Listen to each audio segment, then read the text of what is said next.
you go.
Hit that like button coming through the door. Hit the like button coming through the door. If y'all can hear me, put a 1 in the chat. Bad weather where I'm at. Bad weather where I'm at, man. I'm going to hopefully get through this. Put a 1 in the chat if you can hear me. Shout out to everybody. Shout out to all the heavy hitters on YouTube, on Twitch. Make sure you download Twitch because that's where my live is going to be. YouTube, you're not going to get the entire live. Twitch is where it's at. Download Twitch. What's up, Sexy60? We got a nice show tonight. Jay-Z and Beyonce had their annual gold party. Nice and quiet. Did they show up this year? Remember last year they had it, and they didn't show up at all. All right. Shout out to everybody on YouTube. Shout out to everybody on Twitch and on X. What's up, Miss Queenie? YouTube, y'all gonna have to get X. Y'all gonna have to go over to X. You know, after about an hour, the show in YouTube show's gonna cut off. All right, we got the Jay-Z and Beyonce Oscar Gold Party. We got Lori Harvey trying to reconnect with Michael B. Jordan, even with her ninja right next to her. She saw the glow up and she said, let me say congratulations. Let me say something. I'm a text. I'm a call. I just want to give congratulations. Michael B. Jordan said 9-9. 9-9 is no in German. He said 9-9. Not today, sis. You pretty much dumped me. You started dating down. You went and dated my colleague, my little bro. Put a wedge between him and Dancing Address, as Denzel said. You know, Michael B. Jordan he gonna keep it 100% professional. So he's not gonna be having no ill feelings towards Dancing Address out in public because Michael B. Jordan is that guy. He knows how to keep it 100% professional. But behind closed doors, he's like, I don't fool with him. You see, it's a different story. I know in Hollywood, you know, if it's dude you don't really know, you know, you may end up with somebody's woman because everybody in Hollywood done been around. They all had 4, 5, 6 partners. But you know, if you Sierra and you with Future and then you end up with Russell Wilson, Russell Wilson may know Future, he may not. But they not peers. Now, if she would have left Future and ended up with Drake, that's a little something different. But the whole thing in Hollywood is, listen, if you end up with somebody else, just don't let it be somebody who's really, really cool with me. Maybe somebody I know, but let's not let somebody who's cool with me. And that's what happened when she went from Michael B. Jordan to Dancing Address. And now look at Michael B. Jordan. What's good, Stacy? Thank you. Thank you. Make sure you like the stream. Send the stream to at least 3 people. But the thing that everybody's talking about on the timeline, and I'm telling you, I'm all MAGA Nicki'd out. I just want the music. I just want the music, and it don't look like we're getting it no time soon. Unless she got some sort of surprise holding out and not going to tell nobody, but from what I'm hearing, all the music that she had done, when you make yourself come out as MAGA, right? And now you're supposed to be tended to a different audience. You have to make sure that you make music that's going to align with them and all of their fake beliefs or whatever. So I hear she's trying to, music like "Come See About Me" and stuff like that. Yeah, she could do stuff like that. She could do stuff like the song with the gospel lady. But you can't go out and make "Freaky Deaky Girl" right now, because the conservatives, they got an image to act like they're upholding. And again, man, Nicki Minaj right now is in a tough spot. She went out, and we're not even going to say that she hired Tony Busby. We have no proof of that. She just DM'd him. She could have been, filling him out, saying, if I do a lawsuit, what's your rates on a lawsuit, or I'm giving you different names. Could I draw a lawsuit up against him? We don't really know what she was asking Tony Busby. But I just think it's a little too fast for her to hire Tony Busby, unless she hired him, and just never said anything. Now, remember, back in 2024, Tony Busby was liking things that Nicki Minaj was saying. He was liking them. And she does not, according to sources, all her lawyers are now off the case. Even Judge Bernstein, who she's had forever. Judge Bernstein got out of the case, and he basically said, he didn't throw it under the bus. He just said, shouldn't need me no more. Then we got this whole thing going on with Drake and Kendrick Lamar. We got Drake fans saying Kendrick Lamar was botting. Kendrick Lamar fans saying Drake was botting. We have this lady, who I guess her name's Rebel Wilson. She has a PR person, and now this PR person for Blake Lively done mentioned Drake during the Blake trial. It ain't got nothing to do with Drake.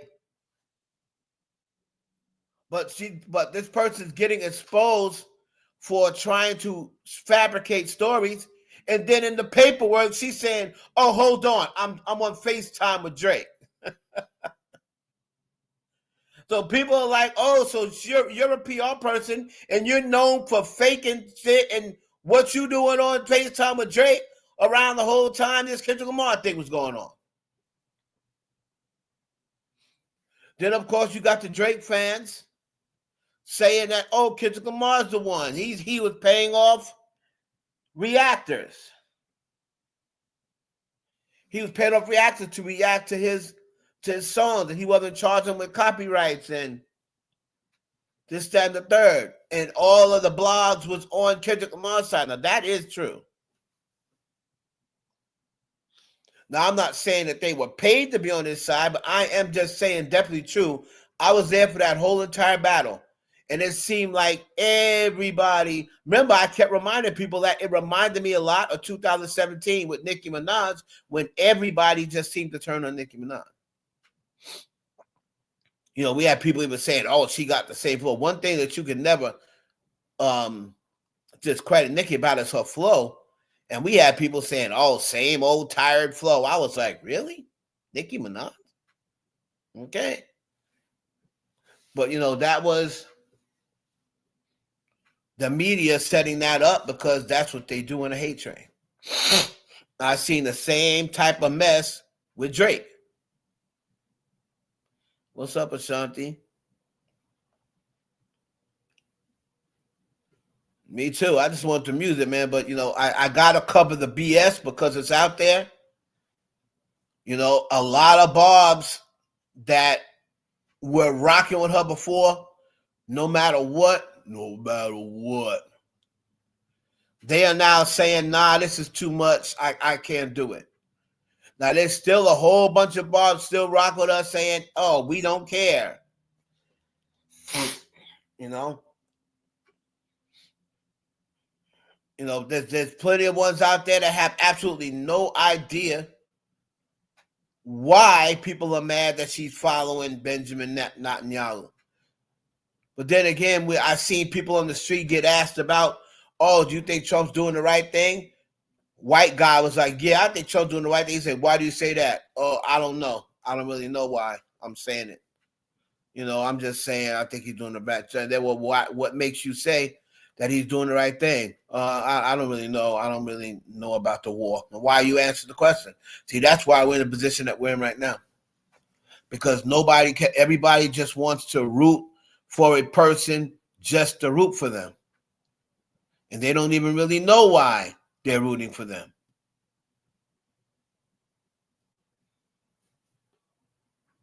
Right? And that's the thing, you know, a lot of people are gaining and the dangerous part about that, see, that's cult-like movement. That's cult-like movement. Like when you're not doing wrong, if you notice, I don't see Charlie and all them other people defending her like they were last week. All right. Now, I don't know whether Charlie Bruce a bitch is no longer rocking with Trump. I'm sure he is. Like they whatever Trump says, they say it's great, and they defend him. So things go down the tube. It's going to be looking mighty foolish. And the one thing that I worry about with Nicki Minaj that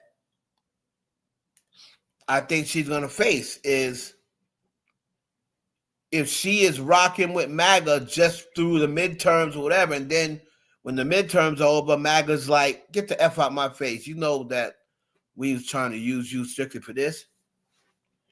If that happens and Nicki tries to run back to the black community, then what? What's she gonna be able to say? Oh, I was just joking the whole time. Oh, that was part of my master plan.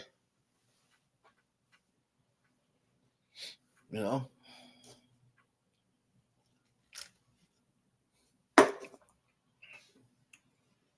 It's crazy.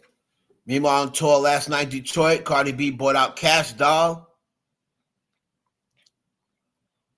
Cardi B telling Ontario not to mess up her street. Hamilton, I think that's where the street's going to stop.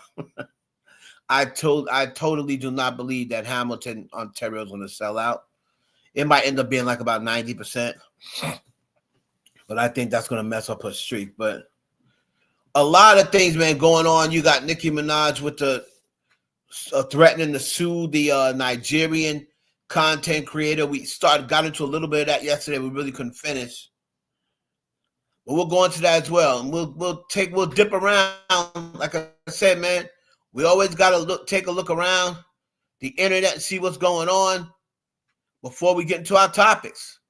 All right. So Michael B. Jordan, congratulations to you, my brother. And for all the people that's out there trying to hate on sinners, trying to hate on Michael B. Jordan, and got the nerve to say, oh, it's just a sympathy. It's a sympathy vote. That's mostly white folks saying that. If I see any black people rocking with that narrative, you need to have your black card snatched. If you just didn't like sinners, I get it. Well, actually, I don't get it. I don't see how nobody couldn't like that movie. It was one of the most creative, one of the most, best written movies that's come out in a while. And just so happen to be black people with hands all over it. If you try to ruin his moment by saying, oh, he only got it because some white man yelled out the N-word, then you're part of the problem. Michael B. Jordan won that strictly because he was the best actor in that field. And he went out and had to put on a performance of two different people, and he had to make you believe that it was not the same actor.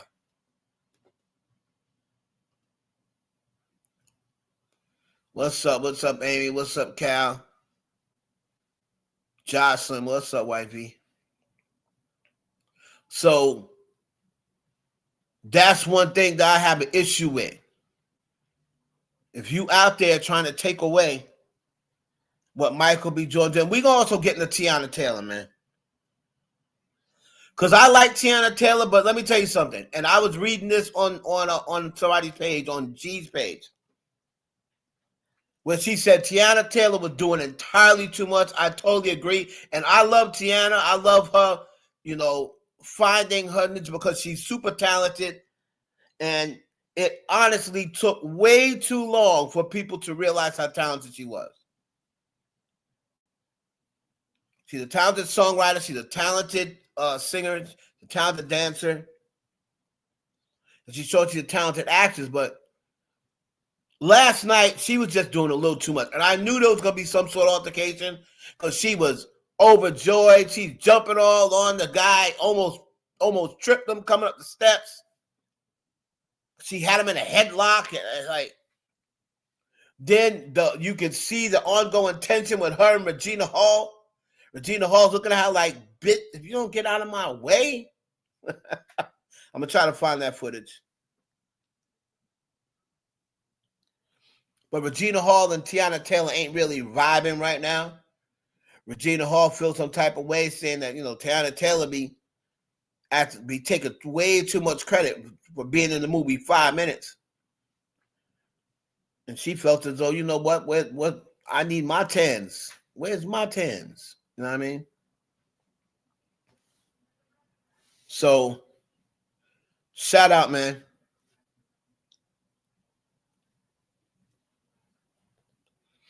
Hair in my nose. I hate that. So the economy, make sure you put a 1 in the chat. Make sure you can hear me.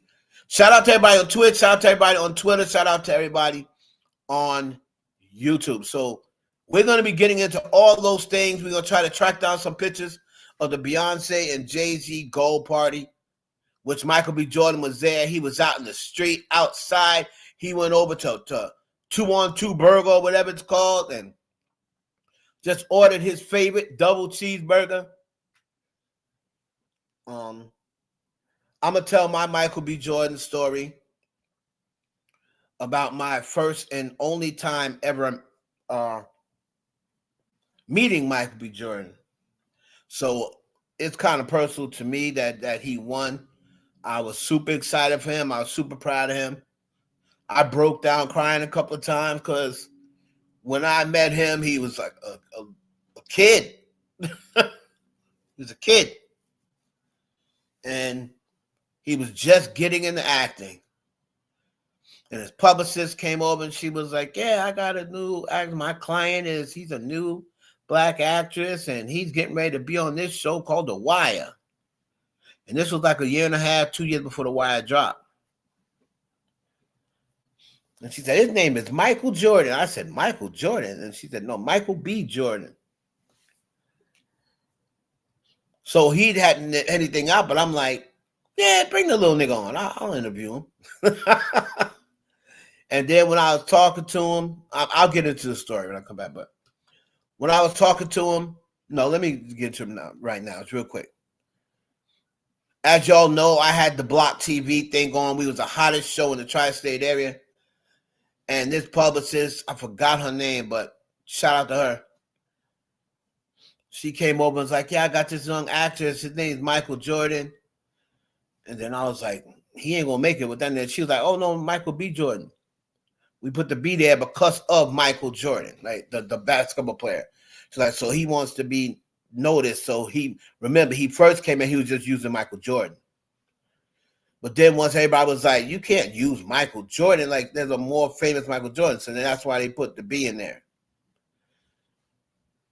And he was talking to me, a young kid, and he's like, so you doing the independent thing? And then one thing I remember that Michael B. Jordan told me, he said, make sure you keep it black. Keep it black. It was like, I'm not always going to be, I'm in a position like where I'm trying to go in acting. And this is what this dude told me, right? He said, this is why I never bought in to the whole, Michael B. Jordan don't like black women, because I already knew what time it was, because he said out of his own mouth to me, I'm not going to, where I'm trying to go in the acting game, I'm not going to always be able to keep it black until I get to a certain position. Then I'm going to bring it back to my people. That was his exact words. He said, but you are independent, stay independent as long as you can. And always represent for your culture. Always represent for your people. And as y'all see, I still install that every single day. I'm always the one that's trying to give my people the benefit of the doubt. I mean, I ain't gonna just tolerate no fuck shit, but I'm gonna give my people the benefit of the doubt. You know what I mean? When it came to hiring correspondents, most of my correspondents were black women. Brown-skinned black women, light-skinned black women. Like, I gave them the first crack at it. You know what I mean? So Michael B. Jordan saying that really is something that I installed in my, business life. So to see him get that award, man, I was proud of that dude, man. Proud of that dude. So that's why I've never bought into none of the, he's a sellout. He don't like black women. No, he just knowed that he had to play the game a certain type of way. He knew he had to play the game a certain type of way. And when he got up there on that stage, who was he thanking? He didn't thank no white man. He said, I'm up here because of Sidney Poitier, because of Denzel Washington, because of Will Smith, because of Halle Berry, because of Forrest Whitaker. You know what I mean? Proud of that guy, man. And Lori Harvey, you fumbled, sis. You fumbled. We're going to get into all that. You know what I mean? Let me stop before I get emotional, because I'm already feel myself about to break down. But shout out to Michael B. Jordan, man. We're going to come back. On the other side, it's the Heaven Hollywood Experience. Let go.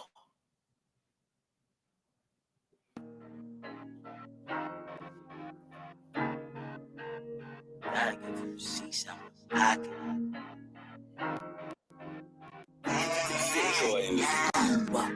Look, one way or another, we gon' get our family up about together. Brother, you was out of pocket, no, I didn't stutter. I drop it back in the trap when investing in the streets, your treasures recover. In this world, you could only rep one or two things that come to the butter. Whoa, you only rep one or two things that the guns in the butter. Whoa, you only rep one or two things that the guns in the butter. I drop it back in the trap when investing in the streets, your treasures recover. In this world, you could only rep one or two things that come to the butter. Sleeping patterns kinda complicated, ain't no time for wasting, we some entrepreneurs. I'm feeling like Scarface on top of the balcony, the world is yours. Took some losses, I was down bad. Napoleon complex, I'm mad, about to put the game up in the clad bag. Signed, sealed, and delivered. Chicken dinners, so you roll with the winners. Taking over for the summer. I double back for the winner. I be with the scammers and spinners. Innovators in the middle, man. All my riders got a dental plan. None of my shooters got Instagrams. Bang, bang. Got some rich, headed out of bounds. Had to hop in the Renty to ride around. About to switch up the whisk cause they stalking now. Whispering body dropping on my side of town. Flick of finesse, known to stay up out the mess. Business is never personal. We can politic the rest. I got a plug and they made me a plug. All my moves on they need to know. Dabbing weed got me speaking slow. Bet you pay attention when we speaking up. You would drown, you gon' sink or you swim. In the field, we be getting it in. Type of pressure that your boys and the men. Let's go. One way or another, we gon' get our family up about a gutter. Brother, you was out of pocket, no I didn't stutter. I drop it back in the trap when investing in the streets, your treasures recover. In this world, you could only rep one or two things that come to the butter. Whoa, you only rep one or two things that come to the butter. Whoa, you only rep one or two things that come to the butter. I drop it back in the trap when investing in the streets, your treasures recover. Everybody, it's your boy, Harvey Hollywood. Live March 16th.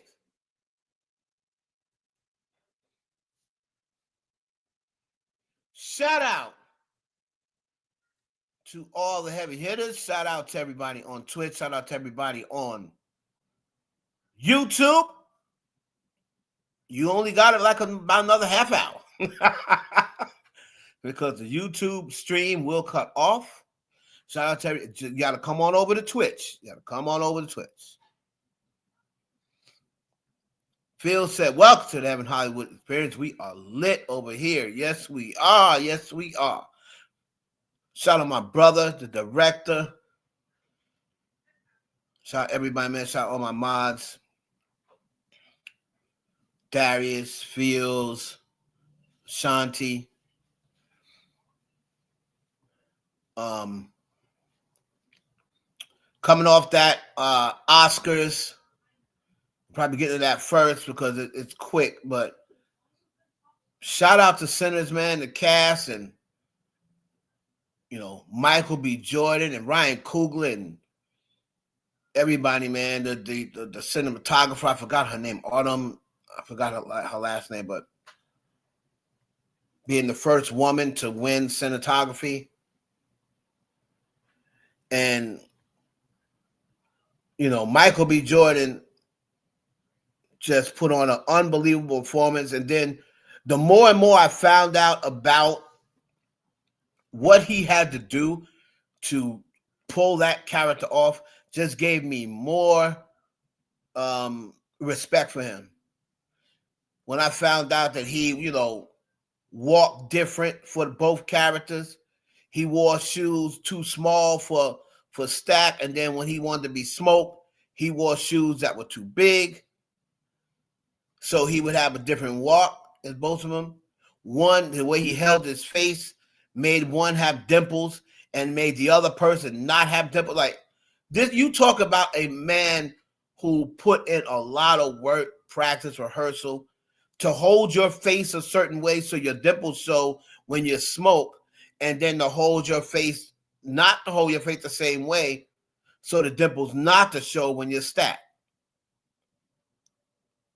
Then he had to be, the trauma of the war veteran and the racism and all of them things that he had to incorporate into pulling that role off. And then he had to act against himself to make sure that you didn't feel as though it was the same actor. Man, oh man, oh man. I'm getting chilled just thinking about being a filmmaker, seeing a lot of great actors when they were early in their day. And like I said, man, I met Michael B. Jordan. He was a young teenager. And I was like, yeah, that kid is going to be something. But I can't lie. I can't sit here and be like, yo, I thought he was going to be an Oscar winner. I never thought that he was going to become what he became. I thought he'd be good.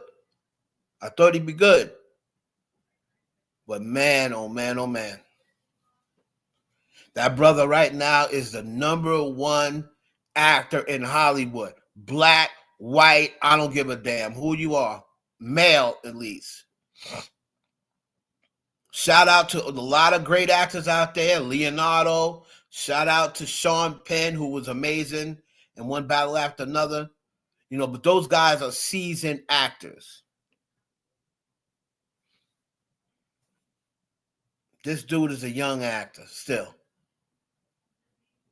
And let me tell you something. He right now, the next films that I believe he's going to get, I believe now from now on it's going to be 20 million a pop. It's going to be nothing less, I believe, than 20 million each movie. Right? So shout out to Michael B. Jordan, man. Now, there was somebody had brought it to my attention.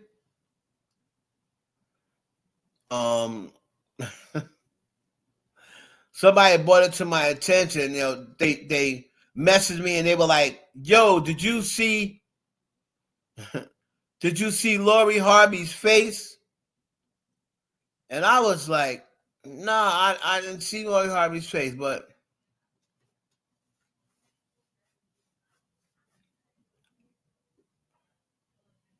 Let me see. They were like, "Man, when your man that you were dating, I mean, they were saying I love you and everything on screen. Like he had claimed her. Remember, at first they wasn't really claiming each other, but he had claimed her. They was on. They had nicknames for each other and everything. What's up, Trees? They had nickname. What do you used to call her? Somebody put the nickname in the chat. Somebody put the nickname in the chat. I'm trying to find it now, Fields. Somebody put the nickname in the chat. What do you used to call her? My pickle or my banana or peanut? Somebody find and put the nickname in the chat that he used to call her. What's up, Chris? Somebody put the nickname in the chat. Go Google what was his nickname. He used to always call that little cute little nickname. And then next thing you know, she fumbled that bag. But they were like, "Did you see Lori Harvey's face? She had tried to act like she was so happy for him. Man, glue up. And you still with dancing actress. Now listen, dancing Idris, I'm sure a lot of women, there are women out there that say he looked better than Michael B. Jordan. Looks wise. There's plenty of women that think dancing Idris looks better. But he just ain't Michael B. Jordan. So let me see something here.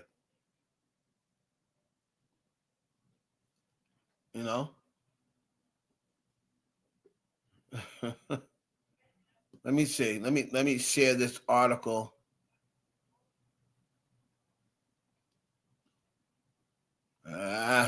Hold on. Yeah, they're talking about that beauty, right? Beauty be fading.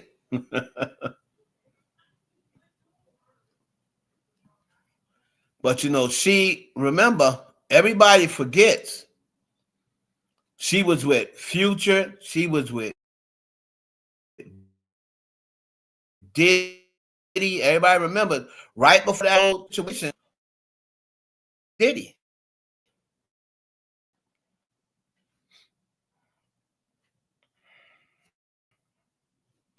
And it wasn't until Diddy asked her for the freak off, and that's when she left Diddy. Because Diddy had asked her about having a freak off. And she was like, "You must be crazy." And that's what made her leave Diddy. All right. But look at this couple. Look at them as a couple, man.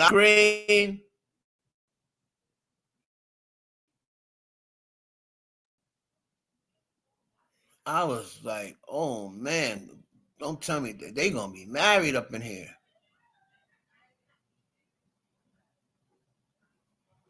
Hold on. I'm on now.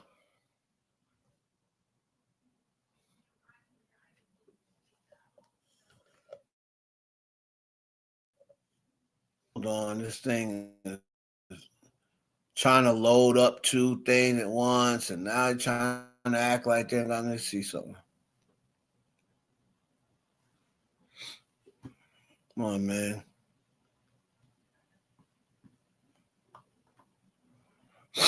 So let me tell you the tea. Let me tell you what had happened.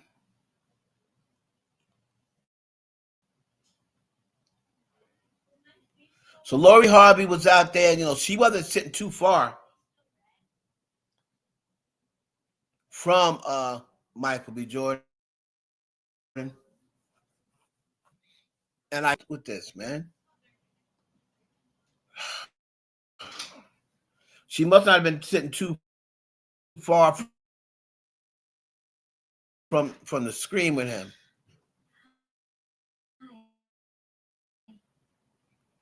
All right, I just wanted to say hi. Hi. Hi. Hi. Love you. Love you too.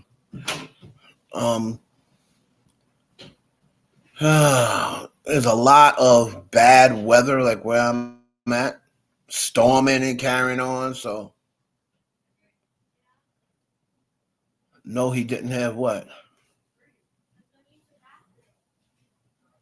He didn't what? You said no, he didn't have. He didn't what?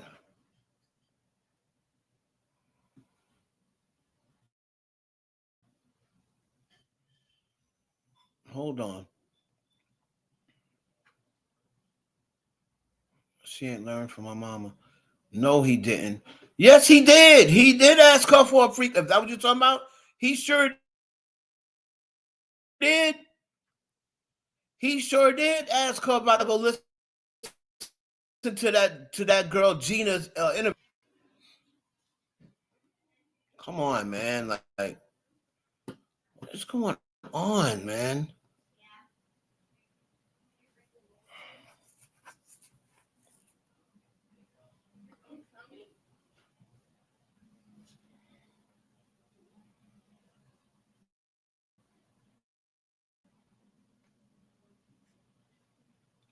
This thing is slowing down. I'm saying that wasn't no damn contract, because if it was a contract, who was it a contract for? It wasn't no contract for him. He didn't need her. And then after they broke up, it's not like she grew up. You know what I mean? So if it was a contract, who the hell was the contract for? Because it didn't help her none. It only helped her while she was with him. Because once she was no longer with him, you didn't see her no more.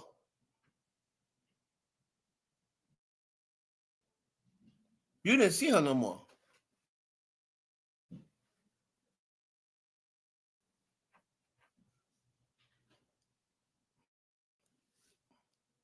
Now, did she really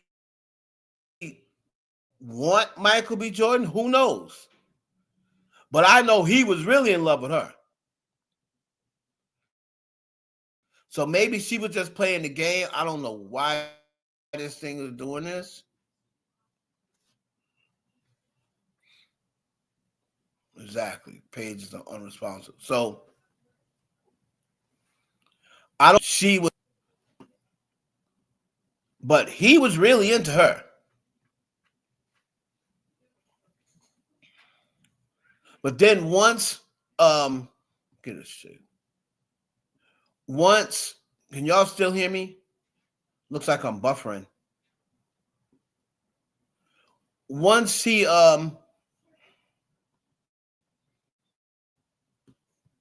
when she broke up with him, then she started the rumors like, oh yeah, about stuff she found out about him. Where it was nothing about he found nothing out about Michael B. Jordan. Michael B. Jordan was really into that broad, right?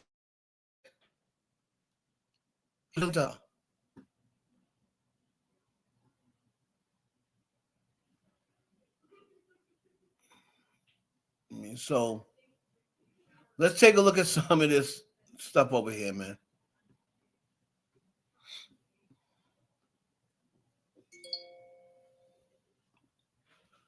See, that's the thing. Like when people have to understand something. When you start talking about Hollywood, right? There's not really many PR relationships anymore in Hollywood. Now, there might be some, with these lower people like a Instagram model and a rapper or something along those lines, or two girls. But when you start talking about Michael B. Jordan and actors of that caliber, I mean, Michael B. Jordan has pretty much all of Hollywood chasing him. So if he wanted to get a contract relationship, it definitely wouldn't be with no Lori Harvey. It'll be with somebody that can do way more. He would have gotten to a relationship with Megan Thee Stallion. Remember, Megan Thee Stallion, he wanted to fuck with Megan Thee Stallion. You know what I mean? So if he wanted to do a contract thing, Megan had the case going on, he would have been like, hey, hook me up with Megan Thee Stallion. You know what I mean? So a lot of people, when they don't want a couple to be real, or when they don't like a couple together, they say, oh, it's a PR relationship. People were saying that Taylor Swift and Travis Kelce was a PR relationship. People were saying at first that Sierra and Russell Wilson was a PR relationship. Oh, they used him to clean up her image, and they used her for him because everyone was saying, oh, he don't like black women. So that's why they were saying at first that Russell Wilson and Sierra was PR. Then she popped up with a baby, and everybody, oh. They were all saying the PR relationship. They were saying Cardi B and Offset was a PR relationship. Then they have 4 damn kids, or 3 of them, and they got. Now, you ain't got no PR relationship, and then you go and have 3 kids.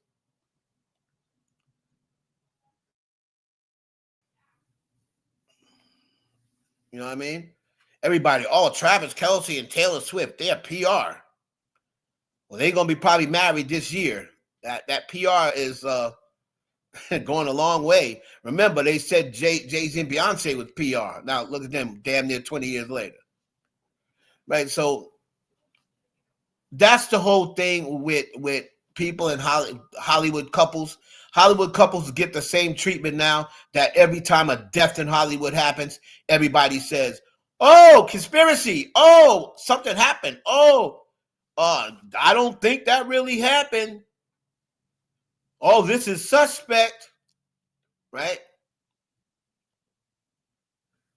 That's just what happens in the game of Hollywood now. Right?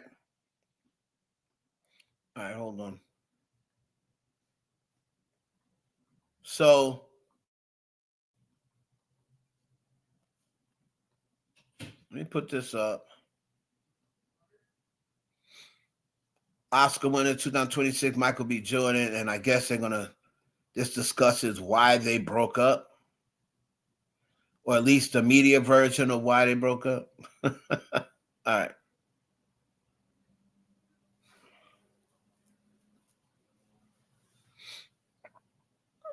That shit is crazy. Like my internet right now, because it's storming outside, is crazy. I got to hook up to Ethernet, and it's going crazy.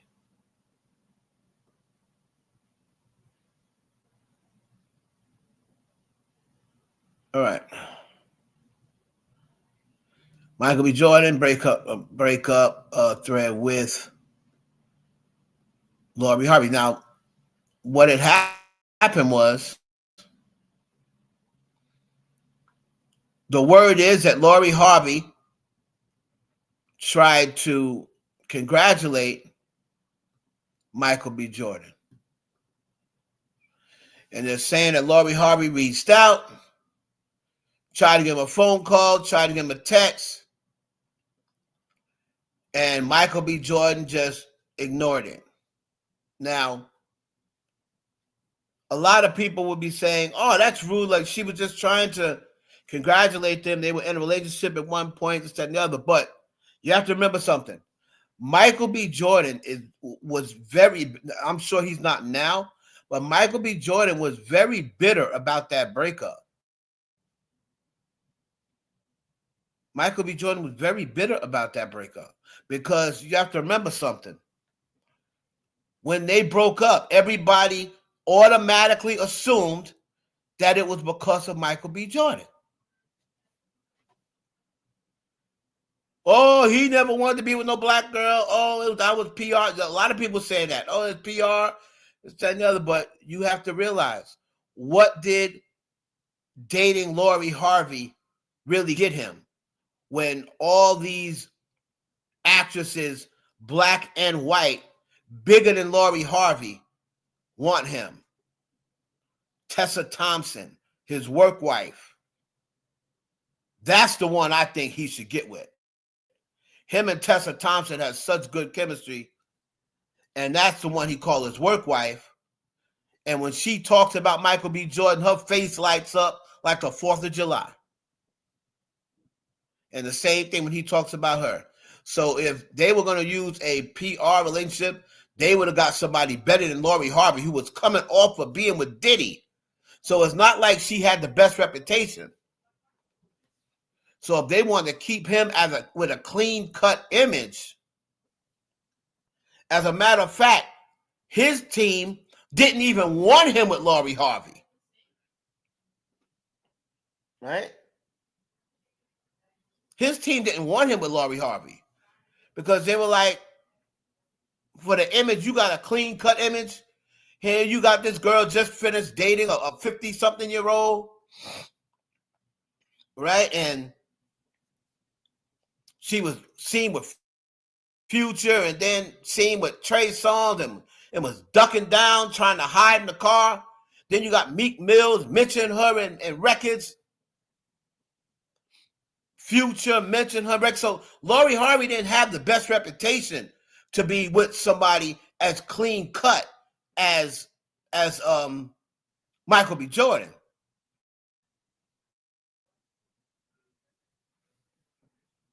So his people, they really wasn't feeling him being with old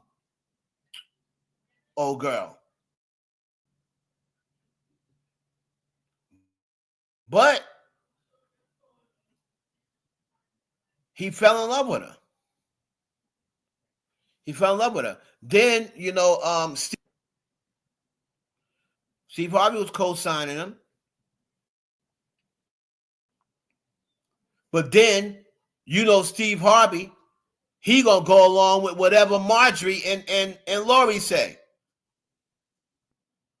So when the story broke, Steve Harvey was covering for Lori and was trying to make it seem like Michael B. Jordan was a scumbag. And to prove that that's what he was doing is he recently saw Michael B. Jordan out and shook his hand and was like, oh, yeah, congratulations on success. And Lori Harvey saw that and got mad. She got mad at Steve because he was talking to Michael B. Jordan when he didn't really have no reason to turn on Michael B. Jordan except for that damn daughter. And Marjorie with her old conniving self. Just don't say nothing. Why you got to throw him under the bus? Why you got to throw him under the bus? No, Michael B. Jordan has been with other women. There's been no woman that I've seen that said, oh, yeah, I had to get away from him. She's the first woman that said that. Oh, I dodged the bullet and this, that, and the other. If you dodged the bullet, why are you allegedly trying to call him? So you see what she did. She went out and tried to get what she thought was going to be the new Michael B. Jordan, the younger version of Michael B. Jordan, or the younger version of Idris Elba. That's who they say Dancing Idris is. They say that Michael B. Jordan is the new version of Denzel, and they said that Idris is the new Dancing is like the new version of Idris Elba. So she went out and thought she was going to get ahead of the pile and get her the new Idris Elba. Well, Dancing, although he is a good actor, he has not yet excelled to like main man status yet. And people thought that Dancing was next up. Like after Michael B. Jordan, like, okay, so now Dancing, remember, he didn't do like Chadwick. Especially after Chadwick passed away, God bless the dead, they thought that Dancing was going to be next in line.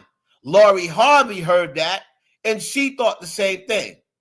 You know, Marjorie got her ear to the street or ear to the industry, and Marjorie Harvey, she gets ahead of the field.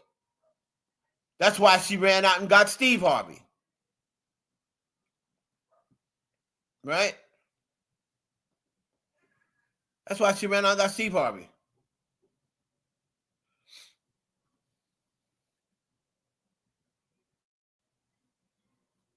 Oh, yeah. Yesterday's price is not today's price with Michael B. Jordan. You can bet that shit. But let me get to this here.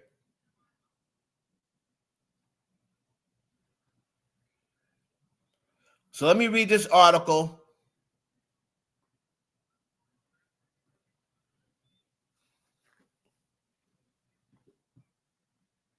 They look good together too, and you could tell he was really smitten by her. Nobody put that nickname in my in the chat. Put the name.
So this is the time I try to go to it and it's frozen.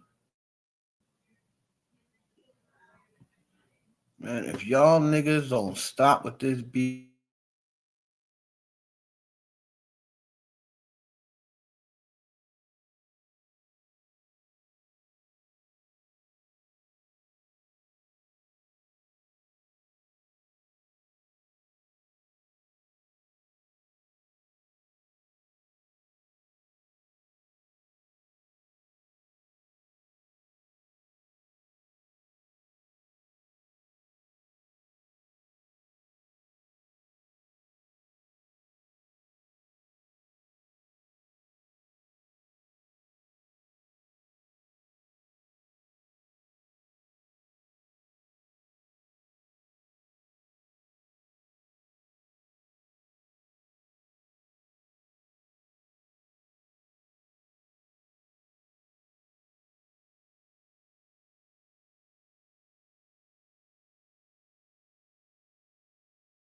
All right, I gotta stop messing with that page. My bad, y'all.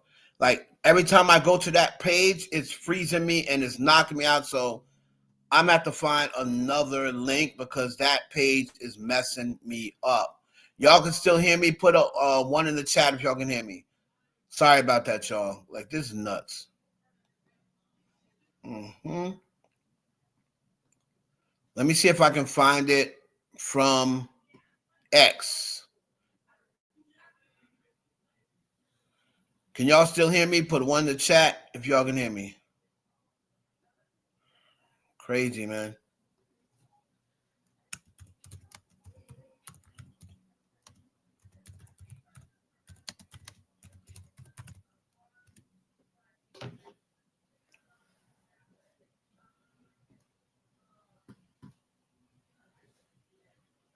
So,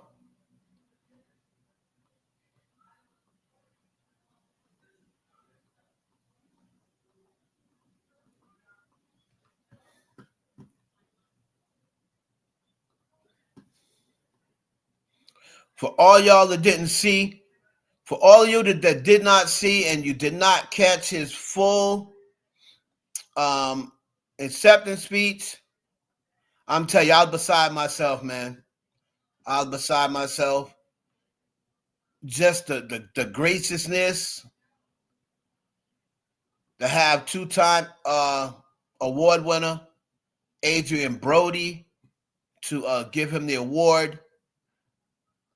It was just something special. So for anybody that happened not to have seen his acceptance speech,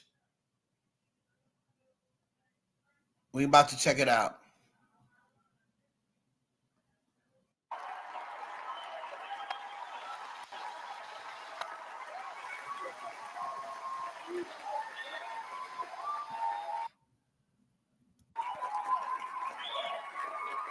Man,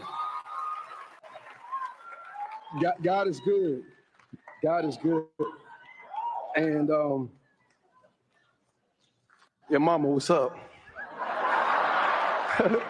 Y'all, how I feel about my mother and my father's here. Your pops, where you at? My dad came in from Ghana. He flew in from Ghana to be here. My brother, my sister's here. My family. I want to thank Warner Brothers. I want to thank Mike and Pam for believing in this dream, this vision of Ryan Coogler, and betting on culture and betting on original ideas and original artistry. And you're an amazing person. I'm so honored to call you a collaborator and a friend. And you gave me the opportunity and space for me to be seen. And I love you too, bro. Love you to death. I would like to thank my incredible cast. Wumi, thank you so much for giving Smoke opportunity to be him. Haley at home, she's getting ready to have a baby right now. Thank you so much for being the other half of Stack.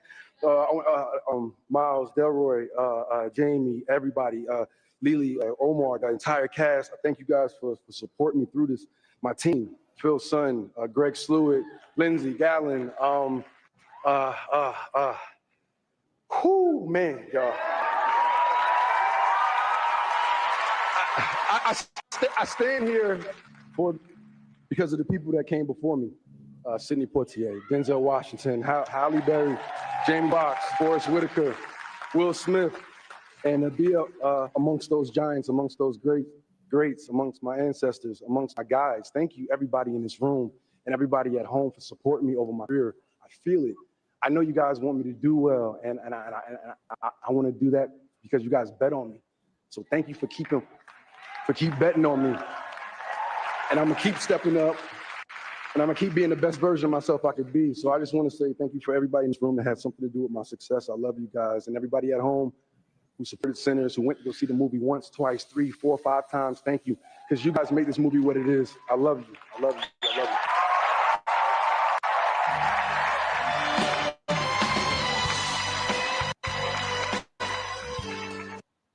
Go ahead, black man. Go ahead, black man. Shout out to Michael B. Jordan, man. So I'm trying to find this article. If I can read it from my phone, since it's trying to act up. All right, so it says actor Michael B. Jordan is currently leading the headlines as he won the 2026 Oscars for Best Actor for his role in Sinners. I'm trying to get to the point about Laurie Harvey. They talk about who Laurie Harvey is. These pictures of them out there together, like in the snow. Did anybody put that nickname in the chat yet? Anybody put that nickname in the chat yet? Y'all ain't found that nickname yet? Come on now. Fields, Ashanti, Darius. Michael Jordan and Laurie Harvey dating rumors started late 2020. And they spotted in her hometown of Atlanta during Thanksgiving. After months of speculating, the dude confirmed their relationship January 2021. Remember, he took her to the Oscars.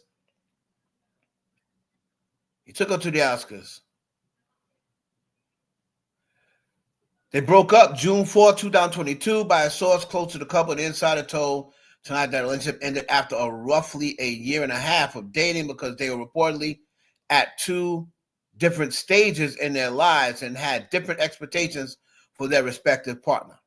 Jordan, who was 35 at the time, had matured significantly and was reportedly ready to commit for a long term and settle down.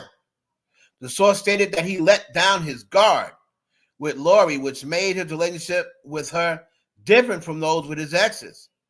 Mentioned that Michael was more emotionally invested in the relationship. The insider stated that Michael was more emotionally Turtle. Turtle, was that it? You sure that Turtle is not Lisa Turtle from I know it was an animal. Was it Turtle? Okay, I'm taking your word for it.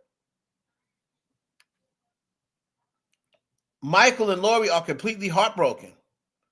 They still love each other. Michael matured a lot over the course of their relationship and was ready to commit for the long term. He let down his guard with her, opened up emotionally in a romantic relationship for the first time. They had great times together and brought out the best of each other. So, and she called him Nugget. Okay, thank you. Nugget and Turtle. So, listen. It says here that he was, and I told y'all, this dude was in love with this broad. This dude was in love with this broad. And let me tell you what I'll tell you about Laurie Harvey. From what I've heard. She learned from the best. Marjorie Harvey. Right?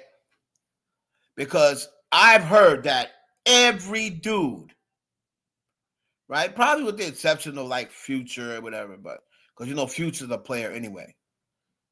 But most of these dudes be really into her. Like she just has those qualities about a woman that keeps you guessing. She's beautiful.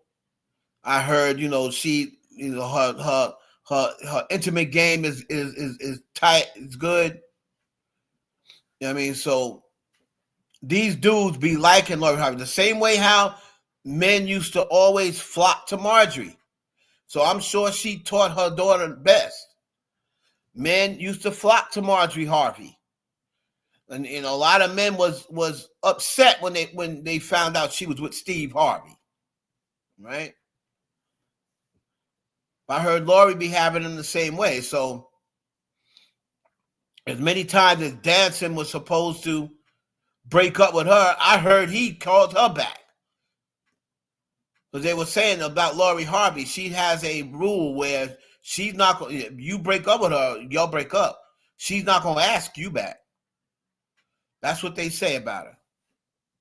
You're going to be asking her back. If y'all get back together, it's going to be because you come back to her. So from what I've heard, her and Danson them broke up 2-3 times already. But they were looked as though they were arguing the other, maybe like a couple of weeks ago. Then they started going at it hot and heavy in the window.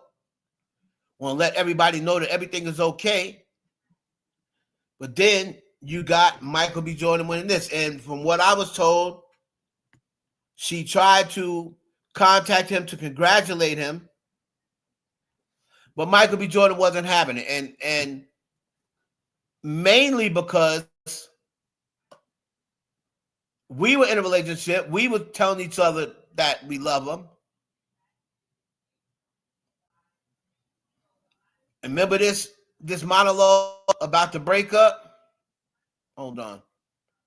Y'all remember this? This was directly after the breakup. He went to Saturday Night Live.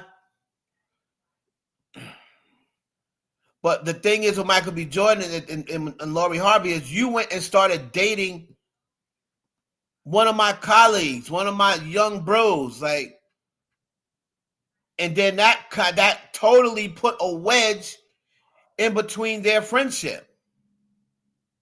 That totally put a wedge in between him and Damson's friendship. I mean, Michael B. Jordan is never going to act out in public. He's never going to make it look like it bothered him.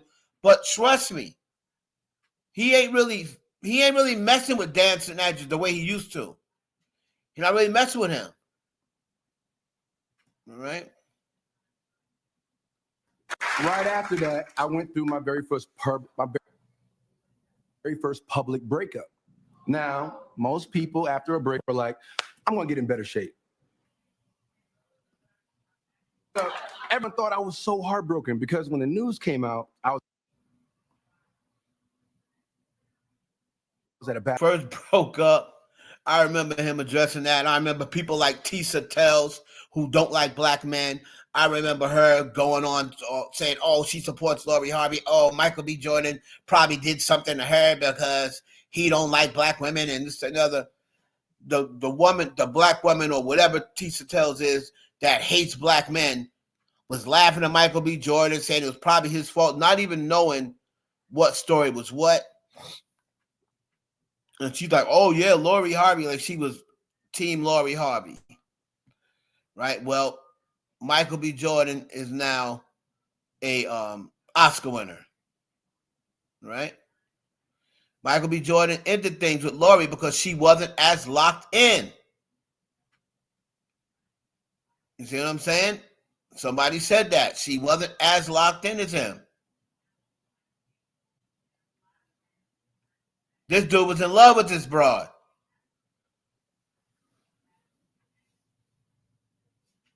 See there?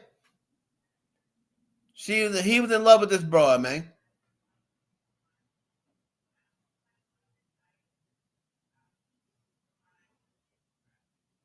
Okay. Remember when they was boxing? Look at him.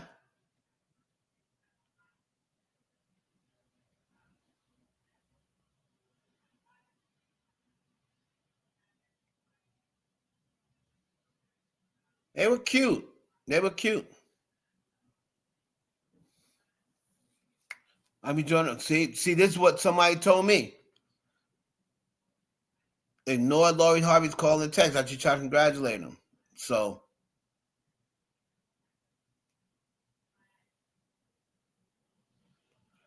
and here's the story I was telling you about before. Steve Harvey said Lori was pissed off when he shook Michael B. Jordan's hand. Gave him a hug because he knows, Steve Harvey knows he did Michael B. Jordan dirty. He knows he did him dirty. Oh, waterhead ass. I can't even touch it. Steve Harvey. I don't give a damn about your daughter. You shouldn't be lying on I that, better man. not acknowledge him or look at him or nothing. No limits. If you are ex, your ex is my ex too. That's the rule. The rule in our house is any boy that's an ex, he's now my ex too. I must hate him like we was dating. It's been hard, man, because her life has had to be played out in public eye. BS. And people don't understand when, like, you understand, you have attractive daughter. They were like, oh, that's in the light. He dodged the bullet. It'll attract a certain demographic. Yeah, certain cats, man. By her, and cats that's got more know that they got more to offer, so they can come quicker. Michael B. Jordan, you know what I mean? Already. So it's been difficult, man, watching her, but she's very smart. everything they say online, I know is never true. Yeah, right. Michael B. Jordan's PR people had already came out and made their statement because they knew that Lori was going to try to spin it. Right? They knew she was going to try to spin it. You know, Michael B. Jordan's not even that type of guy. He didn't play her for no ex. You ain't seen Michael B. Jordan with no ex. You haven't seen him with nobody since Lori Harvey, really. He hasn't even really been out. He's barely even been out with anybody. So that's a story they tried to put out there because she wasn't ready to fully commit to him. Right?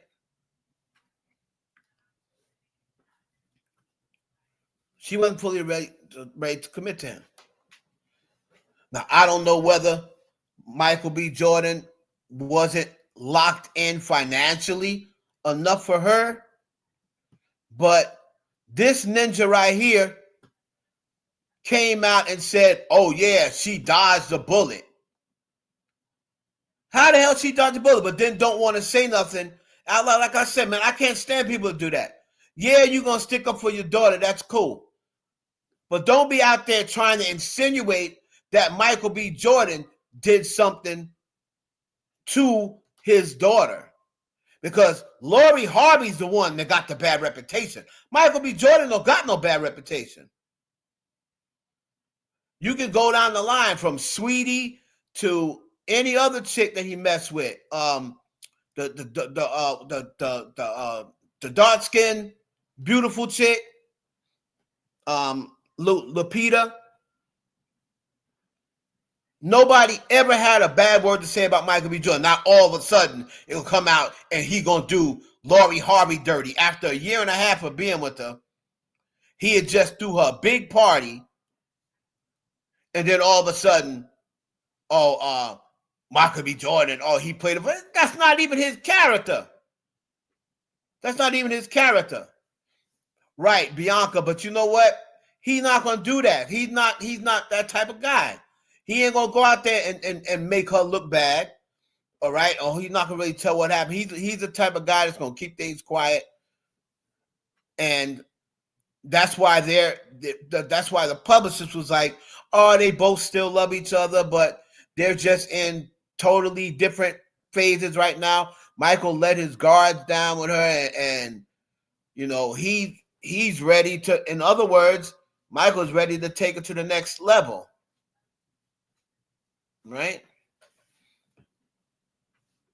So, and then she tried to spin it with her parents. Waterhead ass Steve Harvey. Lori, what has to happen is, I ain't trying to tell you what to do now, Lori. But, you know, just don't end up with P. Diddy's. See, when she was with P. Diddy's, that was a problem. I like the one she got now. That's what he said.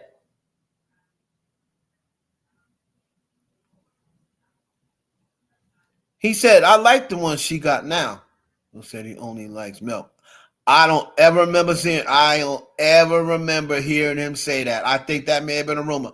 I don't ever remember. There would be no way Michael B. Jordan would say that. He only likes milk. Let me see. Let me see that. Hold on. Let me get the exact quote. Because I don't believe he said that. I remember him saying something like, I'm like Baskin Robbins. I like all flavors. I remember him saying something similar to that. But I don't ever remember him saying I only like milk. There would be no way he would say that with black female fans. That early in his career, no way. No way. Hold on, let me get the quote. Let me get the exact quote, what he said.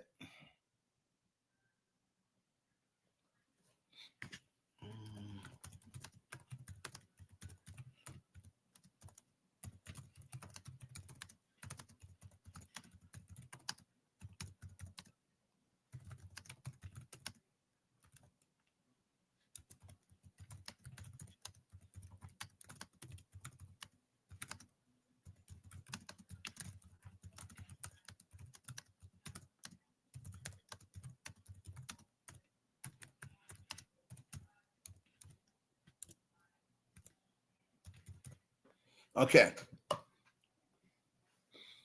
Because I think I remember the quote. I believe he said something like, I like all flavors.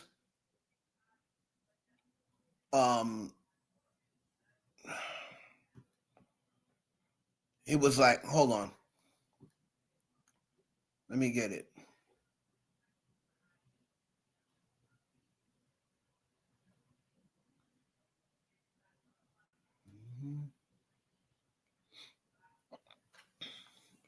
But I remember them asking us because somebody was like, oh, they was asking him that he only likes white women. But I remember the quote somewhere along those lines, but it was not that, because he would have been a fool.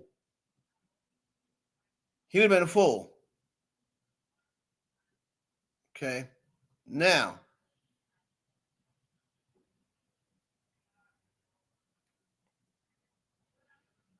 okay, there it is.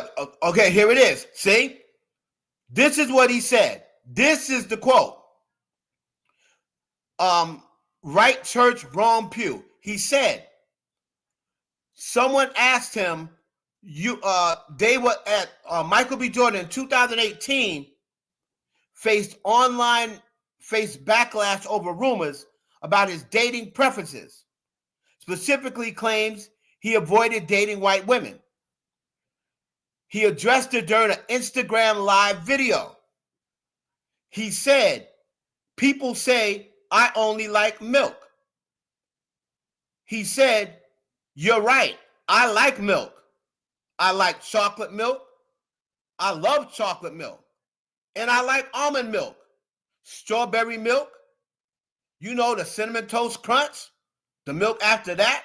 I like that too. That's pretty good. I like milk, period. Y'all just doing a lot. Y'all got to chill.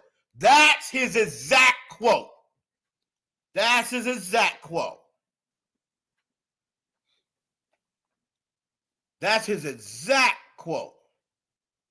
See, I like doing the whole quote.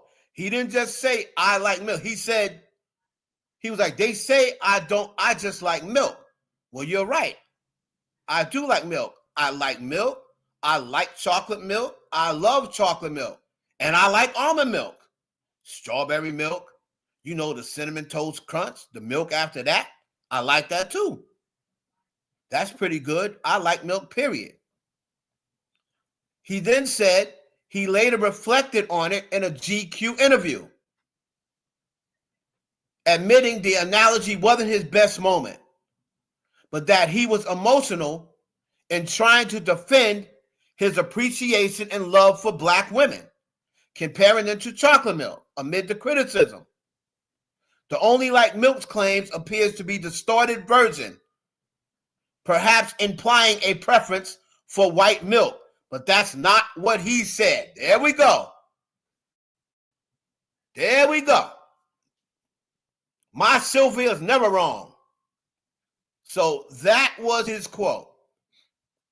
And if you was here for my story earlier, that's the reason why I never bought into he only likes white women, because when I interviewed him as a teenage kid, just getting into acting right before the Wire drop, he said way back then, I'm trying to get to a point in acting where I'm not going to be able to always control, or I'm not going to always be able to keep it black. Right? He said, but When I get to that point, I'm bringing it back home for the culture. That was his words to me as a 16-year-old kid. Right before The Wire dropped, right? Or 15 or whatever the hell he was a young kid. And his publicist asked me to interview him. She was like, "Oh, I got a new actor. And he's gonna be big." So Michael B. Jordan loves black women. He's just loves women, period. That's like me. Like when people happen to, if you just love women, right? And you don't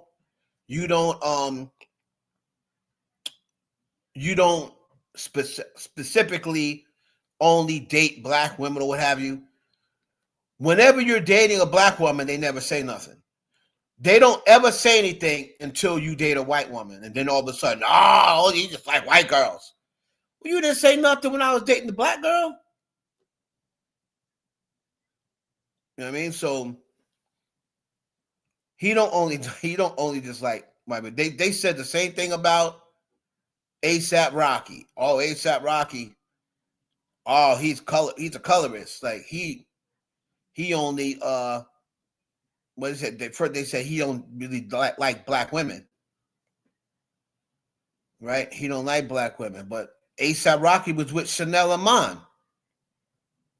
And she's brown skinned black. I mean, so it's like they wait until they see you with a white chick to say, oh, he don't like black women. You know what I mean? So it is what it is. You know, with me, like I always said, I've dated probably every type of woman except Asian. I've never dated an Asian one. Although my lead masseuse is Asian. But I've never dated an Asian woman. But my thing is, I'll give black women the first dibs. You know what I mean? My first child mother was black. My second child mother was black.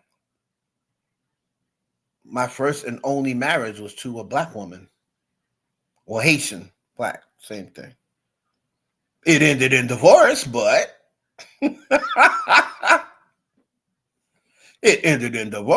we did get married. So, but I'm not going to be like turning down a bad chick because she ain't black. You know, if I'm vibing with her, I'm vibing with her. Like, I didn't date my first white chick till like my 10th or 11th girlfriend. You know what I mean? Because I used to be like, nah, I don't want no white girlfriend. You know what I mean? Like, we don't really got nothing in common, and she ain't gonna be able to cook like no black girl. Like, so I was like, I don't really want no white chick cooking for me. But then I dated this white girl named Megan McDonald. Shout out to Megan. I dated this girl, Megan McDonald. Megan McDonald could cook her ass off. I used to be like, oh shit, I guess white girls can cook. I guess you just gotta find the right one. And she made me end my my stereotypes of white girls can't cook. I used to always have those stereotypes, man.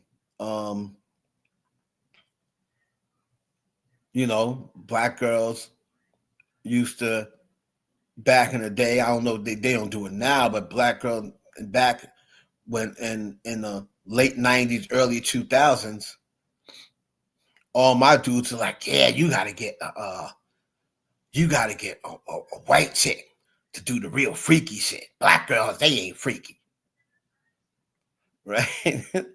I remember my dude told me this one time. He was like, yeah, I go and get the white chicks for all the freaky shit. Because the sisters, they ain't freaky. They don't like being freaky. And they're like, you got to get a white girl because they do all the nasty shit.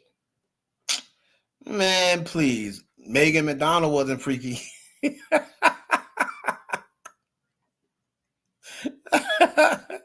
Megan Ian McDonald wasn't freaky. You know what I mean? But then I dated this black chick. Man, she was like, who? Who don't do that? Shit. She was like, let me show you something, boy. I was like, yeah, black girls, they don't do this and they don't do that. Like, what? She was like, who? Oh, I do that and that and that. So it just depends. It depends on the person. Don't freak ain't got no color. Right? All right, let's move on. Let's move on. Hold on. Shout out to everybody out there, man. On Twitch, on YouTube, and on Twitter. So I want to see, are there any pictures for the gold party? All right.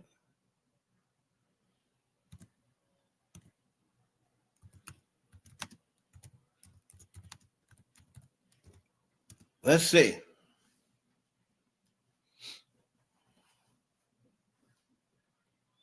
Questlove toasting to Quest win. Wow, that was last year. I'm gold party 2026 now.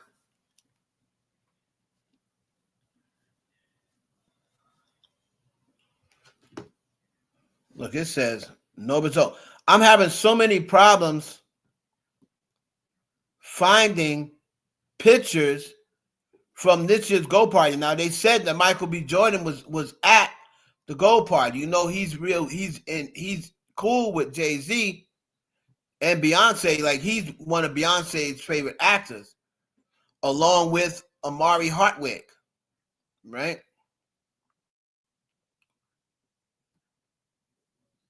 Beyonce loves Amari Hartwick. And Michael B. Jordan.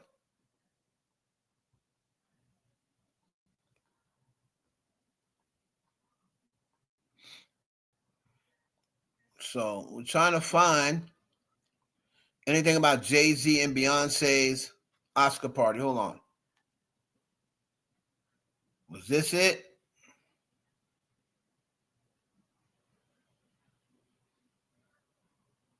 Oh, here we go. Larry, Beyonce, and Cheryl B at the Gold Party 2026. So here goes some photos. Let's see. Larry, Beyonce, and Cheryl B. Whoever the hell they are. The world famous Gold Party was epic. DJ Trauma on IG. Okay. Halle Bailey. She was there. Hold on. Okay, we got action. Halle Bailey was there.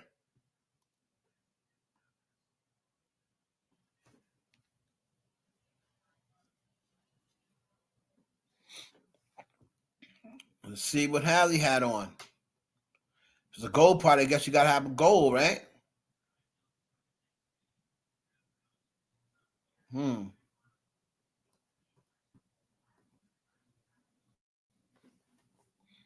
Let's see. Let's see. Hold on.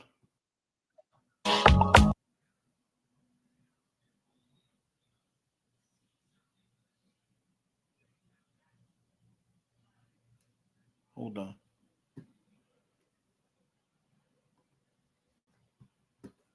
What the hell, man?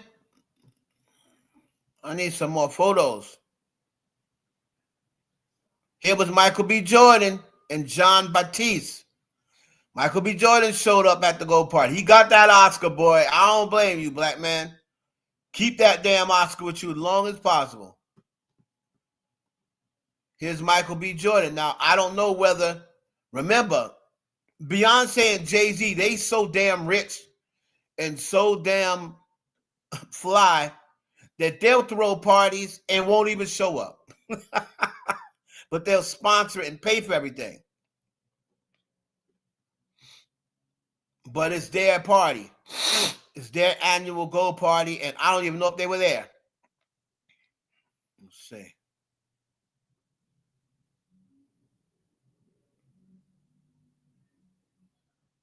Ryan Coogler, his wife, Zinzi Coogler, Tara Potts, and the crew at the gold party. So, here they are. More pictures.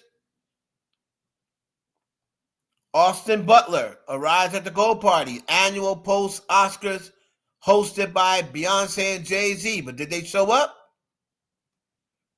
You say hosted by, but were they there? So it looks like Kim K went to the Vanity Fair party. So they're different. Don't look like she went to the Jay-Z and Beyonce gold party. Let's see. Anything else?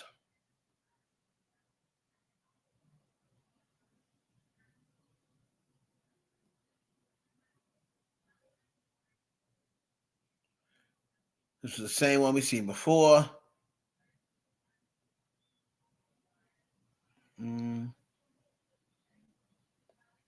Ryan Destiny and R.J. Darnell was at the gold party.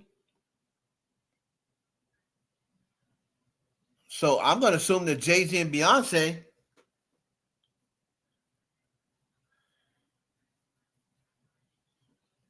I don't think they showed up again.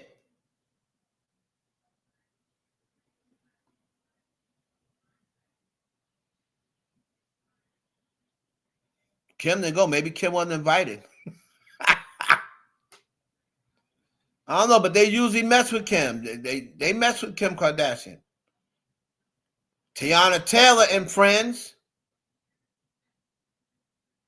Right? There's Hallie. Danielle Brooks and her husband. Oh, I didn't know Danielle Brooks was married. Look at her husband looking like bootleg Wesley Snipes. Okay, black. Come through, black couple. Come through, black love. Okay. Okay.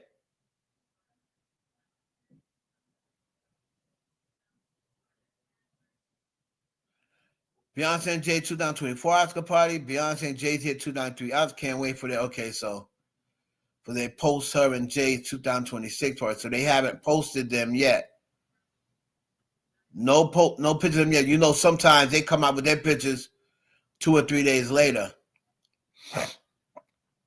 Okay. There's Austin Butler.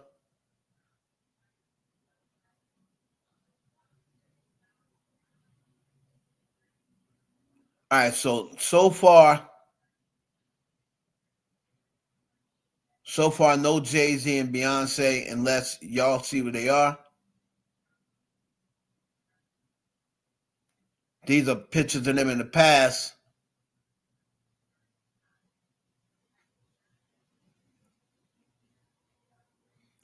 Also, Kim Kardashian went over there afterwards. So Kim K was making her rounds. So Kim K, Sofia Vergara, Timothy, and Kylie and Michael B. Jordan arrived for the gold party. So they did go over there. Interesting. Interesting.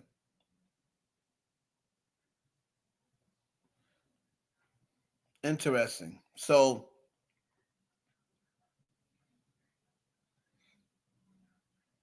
you know, Jay-Z and Beyonce throws their annual gold joint post Oscars. So Kim K went over to the Vanity Fair joint at first, and then there's a gold party 2026 with Ryan Coogler and the girls, and his wife. Okay, cool.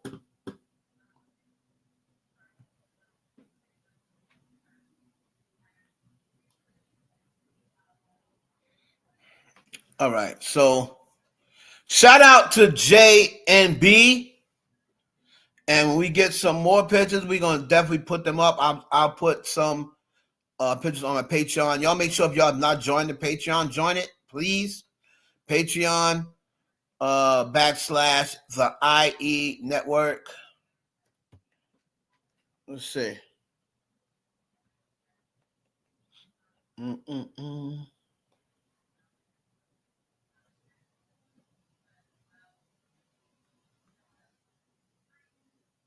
Party 2026. Oscar Gold Party. Help. Let's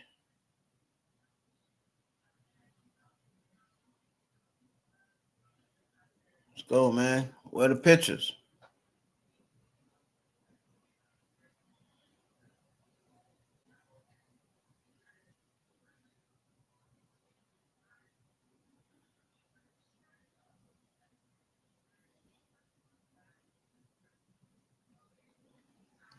So I do see, what is this? Usher?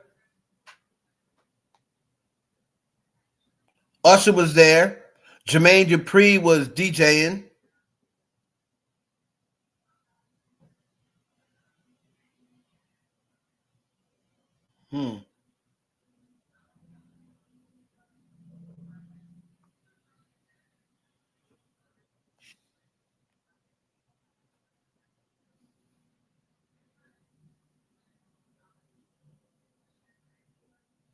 All right, so we'll get some more pictures later on. MBJ, Lori Harvey. We talked about them. We talked about his win. Hate to do it, but let's go on to this Nicki Minaj situation. Also, I see every time everybody says, "Oh, Clay and Megan broke up." I remember they were saying that on the TikTok.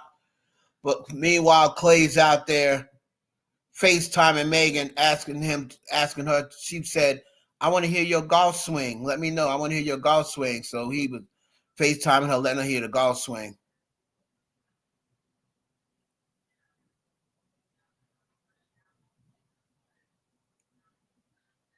Right? Has ended her relationship with Timothy Hunter. I think that's BS.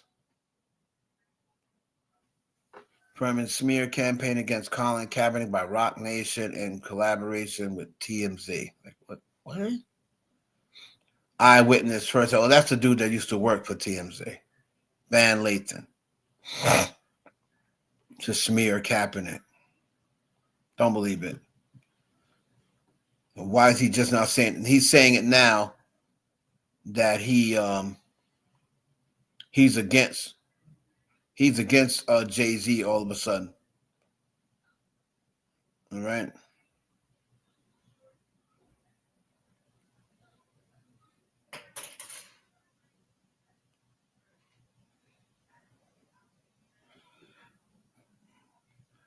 Now there's this thing going on with I think I kind of covered this yesterday.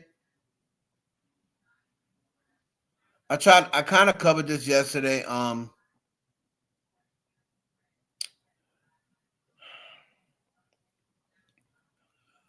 They're saying that Drake PR team is in the Epstein files, and then they're saying that the woman, Rebel Wilson, I believe her name is, she was out there and got caught because I believe Charlamagne gave her Donkey of the Day. Rebel Wilson PR people. Let me see if I can find this. Let's just go back. Let's just go to this. Let's go on to Nicki Minaj follows Netanyahu dividing fans over Israel stance. Now, before this whole Nicki Minaj, MAGA Minaj, I didn't know who none of these people's name was, and that's the way I like it. I didn't know who no damn Alex Brucewitz was. I didn't know who his lawyer was. And that's the way I wish I would have kept it. I didn't know that the Israel, I'll tell you, I'm not into politics. I did not know who this Netanyahu was. I had never heard this fool's name. But ever since this MAGA Minaj stuff, now all of a sudden I hear these fools' name all the time. I don't want to hear these fools' name. I don't want to know their name. You know what I mean? But she followed him, and then she went and followed, just to let you know it wasn't a fluke. She went and followed like this Israel website or something like that. So screenshots confirmed Minaj among the rapper's notable followers on Netanyahu's 3.7 million follower account, sparking backlash from Barbs who view it as pro-Israel support amid the Gaza conflict. Critics tied it to her marriage to Kenneth Petty and Trump endorsement, with one fan quitting support entirely and memes dubbing Gag City as Tel Aviv City.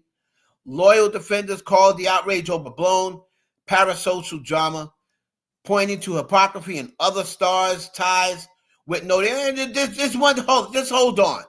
One thing I want to say to Barbs, and I don't know if any Barbs that rock with me do it, probably not. But just in case you do, listen, I'm tired of whenever somebody calls out your fave, you say, well, what about so-and-so? Well, what about, we ain't talking about them.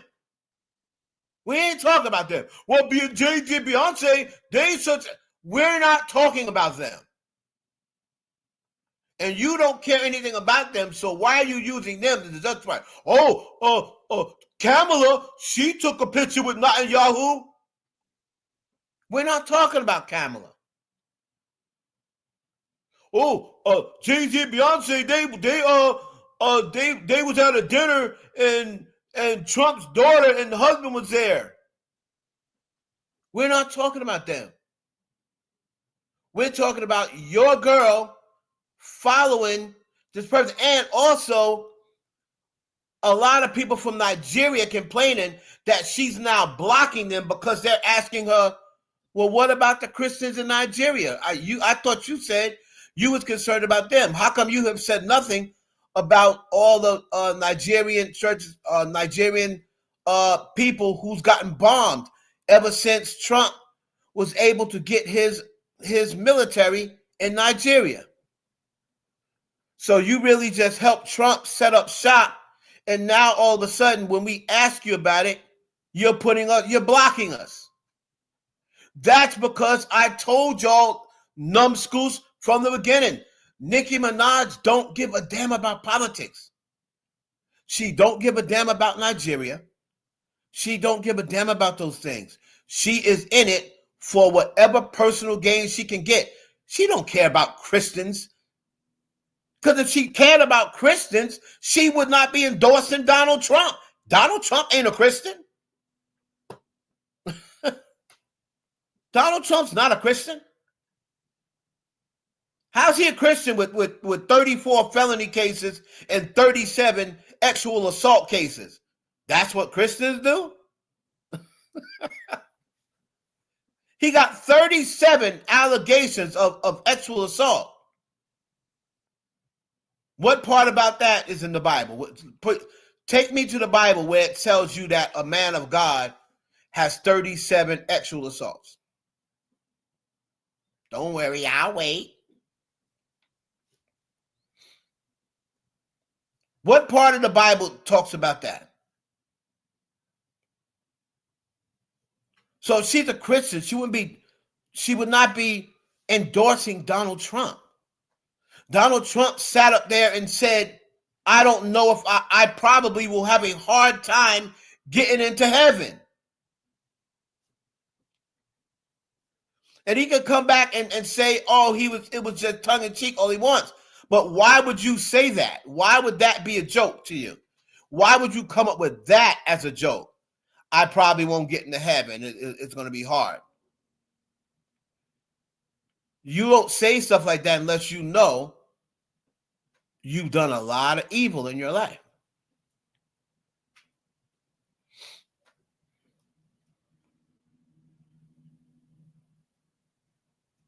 The guy autographed a Bible. He desecrated a Bible. You're not supposed to be doing that. You ain't Jesus Christ. Why are you autographing God's book for? Like it was a damn baseball card. And she said, oh, this is one of my most prized possessions. Like, these things are not Christian-like. MAGA is not Christian-like. They lead with racism. They lead with hate. They lead with division. Those are all things that are against what God wants. So how can you say that you're a Christian? No, she fooled y'all into thinking that's what it's about when she was really just going to give Trump what he wants. And then Trump in turn gave her a fake ass gold card that don't mean a hill of beans. And he'll probably, give her some looks inside MAGA, maybe give her some money for backing, or, if she needs some extra money for some sort of foundation or something like that. That's what she's going to be doing next. When she said, oh, she has a surprise, something coming, something dropping that's not music related, it's going to be some sort of foundation within MAGA that she can fool people and people can donate money to, wherein she'll keep a portion of that money, give a portion to MAGA for their cut, and that way, whatever she needs money for, she'll be able to get it from that. She's already said, oh, Tony Busby, check your DMs. I believe that was a smoke screen. I believe she did that so people can see it and be like, uh-oh, Nicki's getting with Tony Busby. Uh-oh.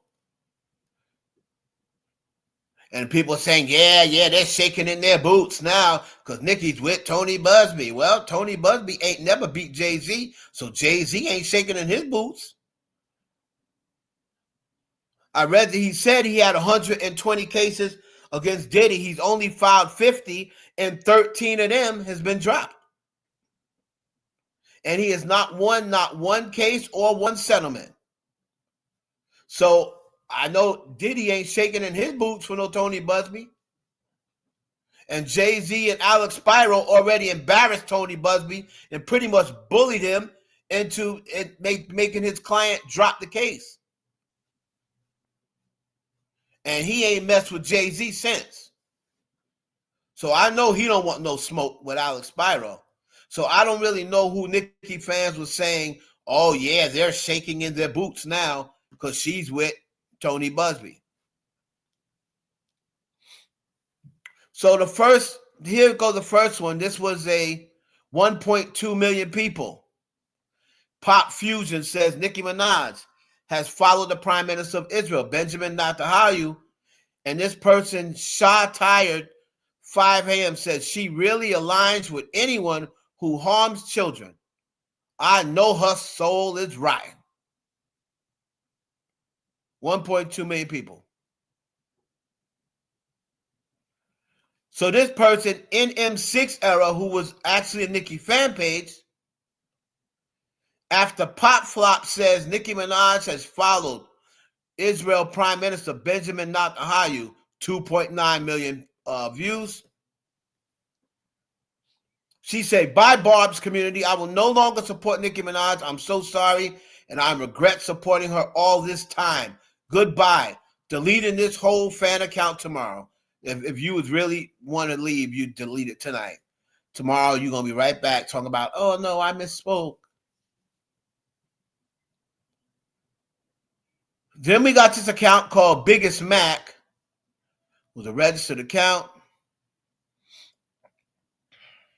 He says, husband, a registered XO, brother, rapist, pedophile, bestie, Trump, rapist, PDF, lair, and a thief, new bestie, Netanyahu, war criminal, baby killer, and genocidist.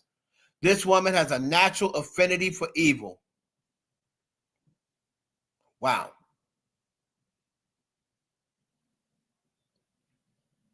Pop Fusion, like they don't like Nicki Minaj, so I don't really take what they say too seriously.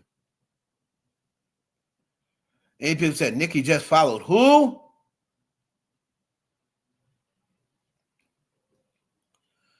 This person said, Barb's really over there trying to defend her following the Prime Minister of Israel. Like, you really can't make this up.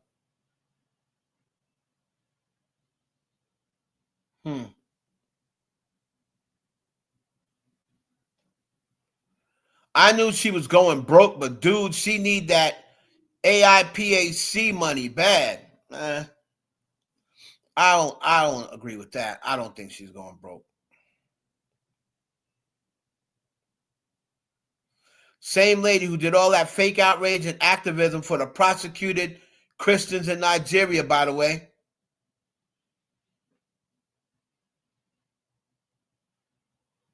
They said your final straw should have been when she married a PDS rapist. Stan Wars aside, this is genuinely disgusting. I've been so disappointed in her lately. Lately?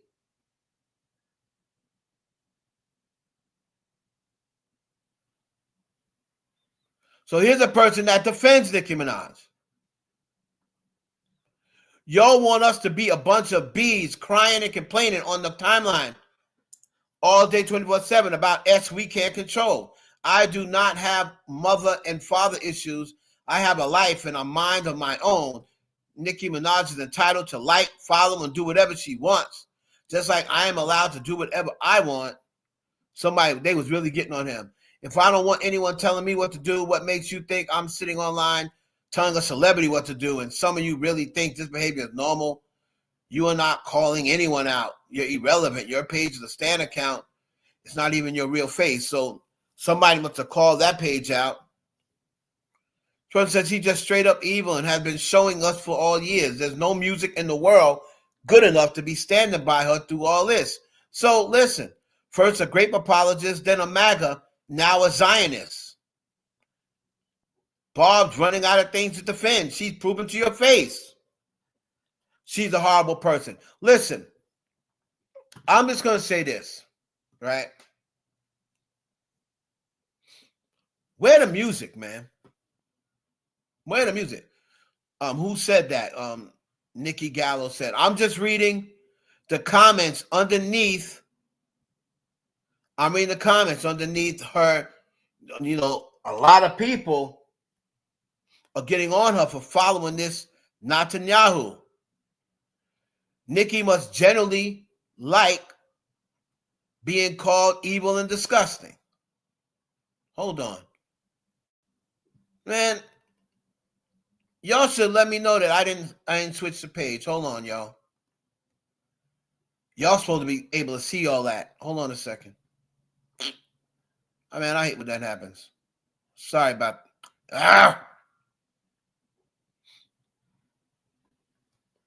Sorry about that, y'all.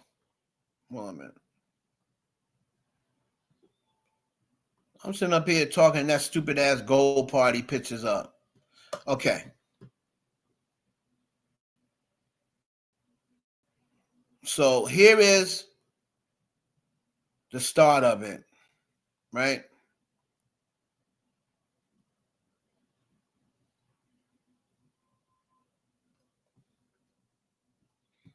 Here's the start of the whole thing. This Benjamin Netanyahu dude. This is what people are talking about.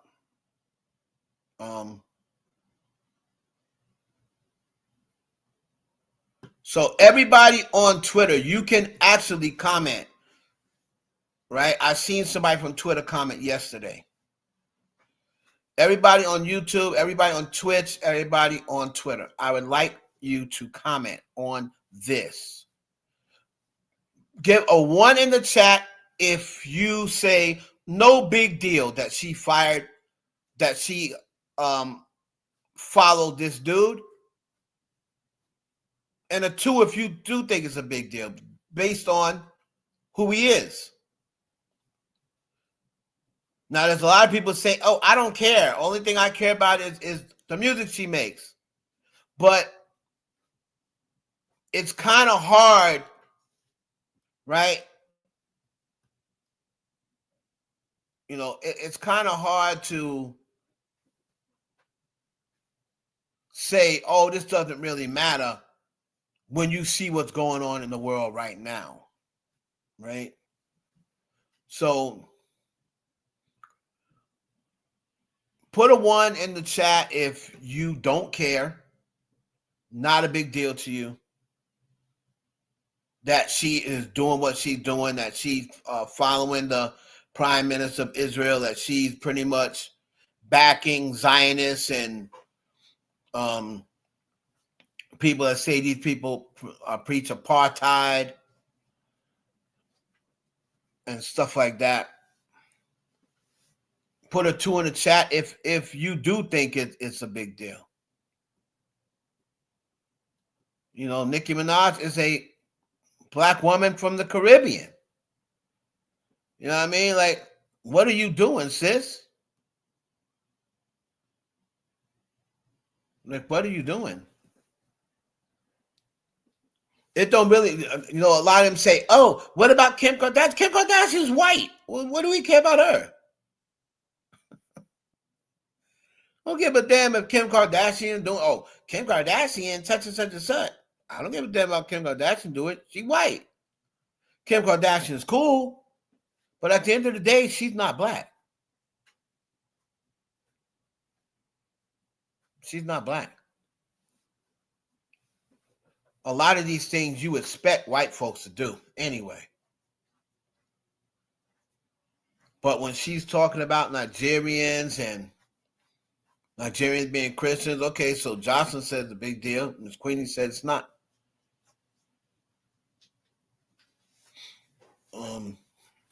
When you're talking about, you know, Christian Nigerians, stuff like that, and you're watching what Trump and the rest of these clowns are doing to black and brown people, and when she's sitting up there saying Trump is the greatest president ever, and she's telling black women that look like her to be nice to white girls. Oh, you don't have to put down white girls to make yourselves feel beautiful. It was like she's trying to tell black women to stop bullying white women. Like, when has black women ever been in a position to bully anybody? If anything, black women are the most persecuted women of all races. So what are you talking about? Oh, yeah, be nice to white women. Like, what? You know, and when you're telling women who look like you that, that's the issue.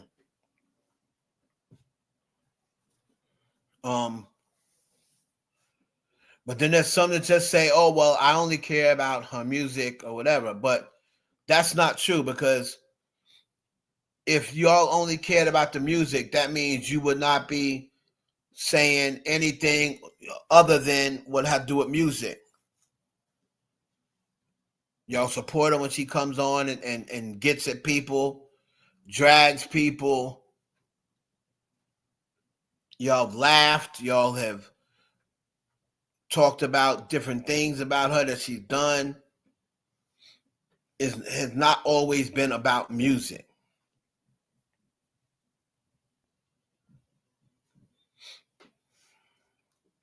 Me personally, will this make me stop listening to her music? Like, if she puts something hot out? No, I don't do that. I still listen to R. Kelly songs that I like. But what I will say is this.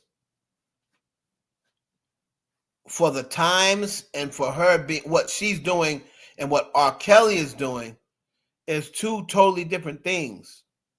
Like, what R. Kelly did was a straight indictment on himself and what he was doing to minors, right? But a lot of that R. Kelly stuff, to me, lands on the back of the parents of these kids. See, what R. Kelly was doing is way different from what was happening with Epstein. Epstein was like practically kidnapping kids. R. Kelly was not kidnapping women. R. Kelly was getting those women driven, these young girls, driven to his house by their parents. So they have to hold some sort of responsibility to me. I can see if R. Kelly was like tricking them, abducting them, bringing them to his house where they was never to be seen again, then yeah, I would say it's almost the same thing. But R. Kelly was doing that pretty much to himself and to young girls. But what Nicki Minaj is doing is influencing. This is my issue with her. People say, "Oh, you're just mad she's not a Democrat," or why is people mad that Nicki's voting for who she wants to vote for?" That is not my issue, and that's not most people's issue with Nicki Minaj. I'll tell everyone my issue. I don't know what everyone else's issue is, but I think my issue with her is a lot of people's issue with her. And that is, number one, I know a lot of gay people who live and die by Nicki Minaj. And when you went in and was saying she could try to lace it and slice it any way she wants. But when she was trying to say, "Oh, there's nothing wrong with being a boy," she was throwing shade at gay men and trans gay men by saying there's nothing wrong with being a boy, meaning acting like a boy, talking like a boy, liking girls. That's what she meant by it. She can go and slice it up and toss it, smack it up, flip it, rub it down. Oh no, she could do all that shit. But I know exactly what she was trying to say, because that's how those conservatives think. Those conservatives don't back homosexuality. Those Christian nationalists. Those Christian nationalists don't back homosexuality. Nicki Minaj's 90% of her fan base were liberals. 90% of her fan base were liberals. But then they're going to sit up there talking about, "Oh yeah, the Democrats. Oh, I'm never voting for a Democrat again." And this, that, and other. But 90% of your fan base are Democrats. At least they were up until about 3 months ago.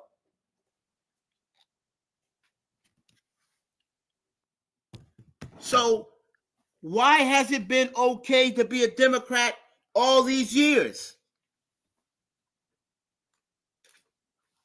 Why has it been okay to be a liberal all these years? But now all of a sudden, oh, it's okay to be a boy. Was you saying that when you was cashing that big old check that the LGBTQ has given you? Was you saying that then? Was you saying that when you was using the LGBTQ community, when you first came out saying, "Oh, I'm only going to sign ladies' breasts. I'm not signing anybody else's autographs. I'm only signing women, and I'm signing it on their breast," trying to give off the impression that you might be both ways. For a long time, she fooled a lot of people by playing bisexual.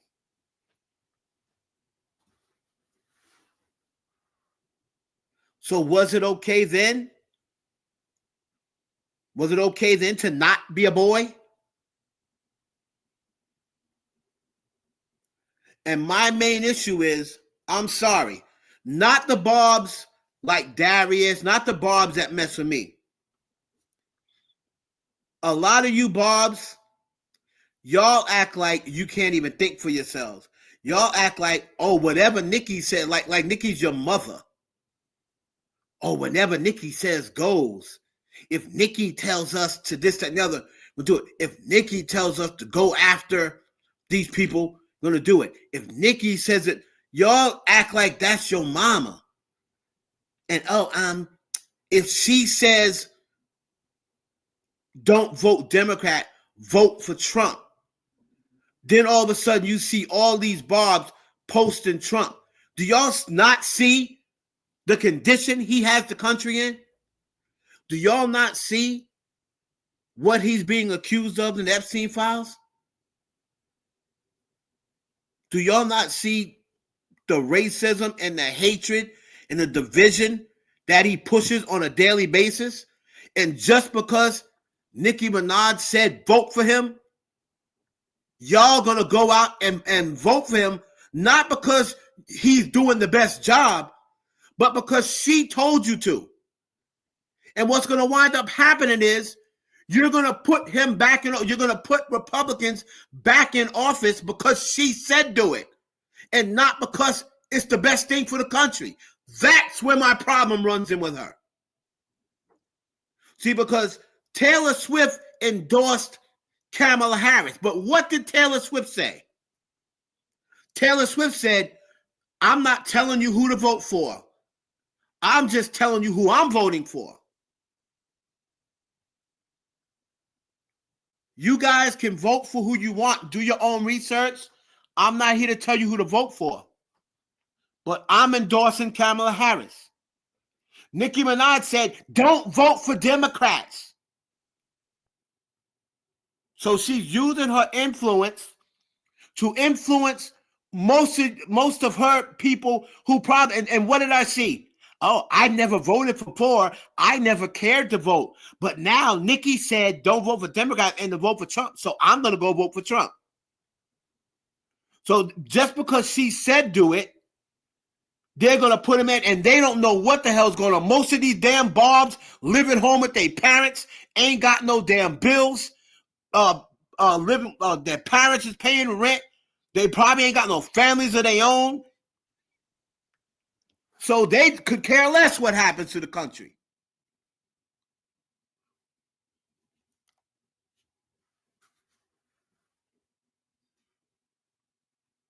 So you're going to end up putting in a guy who is not what's best for the country just because she said do it. That is not a fan base. That is a cult.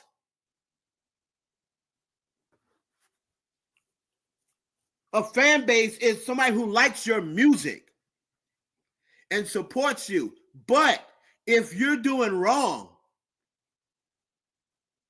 you're not just because you like their music and you're a fan of them, you're not supposed to be like, oh, well, whatever Nicki says, I'm not going to turn on her. Whatever she says, I'm going to support her. She said, Darian, do not vote for Democrats. If y'all still vote for Democrats after this, that's pretty much saying don't vote for Democrats. So then if you're not voting for Democrats, who are you going to vote for?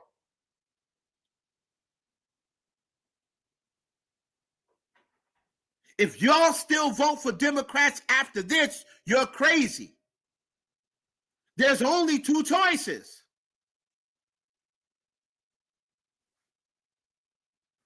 Oh, Trump is the great, and she does that because she knows her fan base is retarded.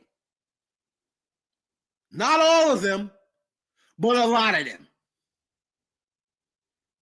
And she knows she can easily gaslight them and trick them and lead them into doing whatever she says. That's why that tweet from Ra Ali was not far from the truth. Even though it was a skit when she had the fake Nicki saying, oh, tell them I got stole, tell them they stole 30 million from me.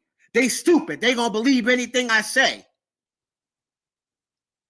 even though that was Ra Ali putting together a skit, it's not far from the truth.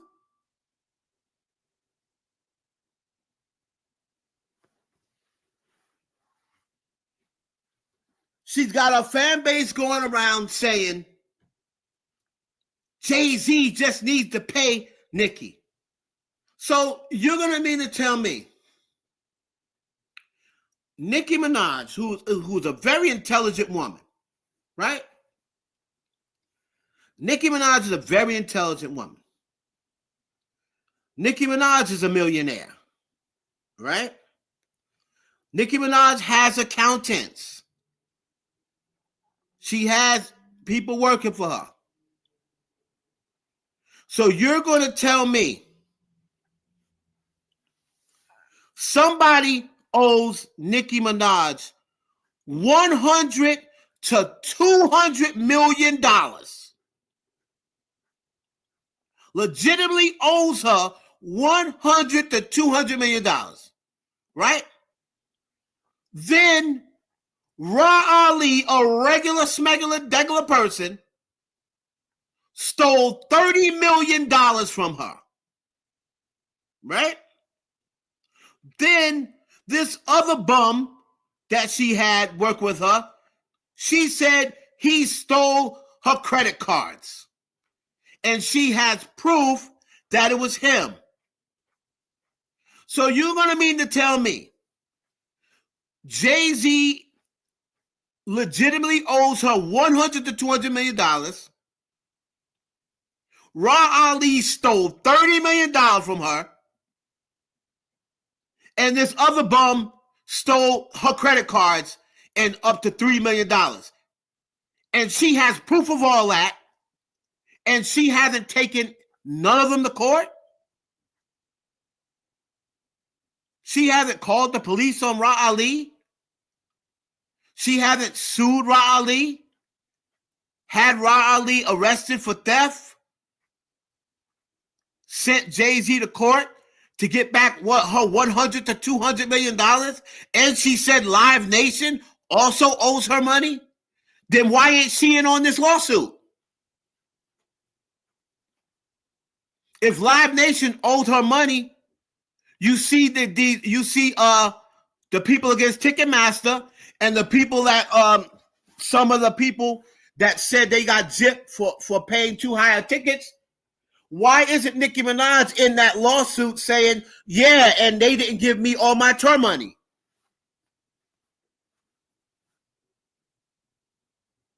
So you mean to tell me that she's owed all that money and the most thing she did was run to Twitter? So I'm going to run to Twitter and put up AI pictures of Jay-Z and tell Jay-Z to take off his lace front. And that's going to be I'm going to let everybody know that he owes me money. And people missed what she tweeted when she first said it. She said, so Jay-Z, I think it's best that you pay this karmic debt. Right? She said, I tally up, it's around 100 to 200 million by now with interest. All right? So, let me look up what is a karmic debt.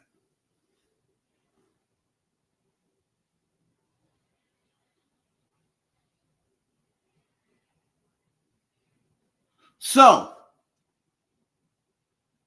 she said karmic death. Y'all do realize that don't even really mean money? That's something that you create in your head.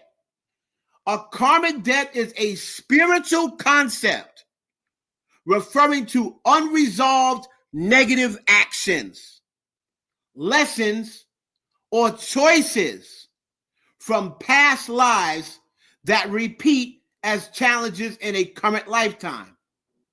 It is a spiritual bill, often paid off through suffering, toxic relationships, or financial struggles, with the ultimate goal of learning specific lessons.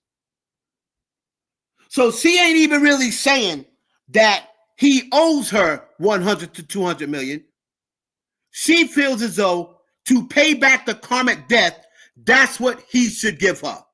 Man, get the fuck out my face. And I think you should get the fuck out my face. But you see, I bet you no Barbs even looked up what karmic debt means. I bet you they didn't.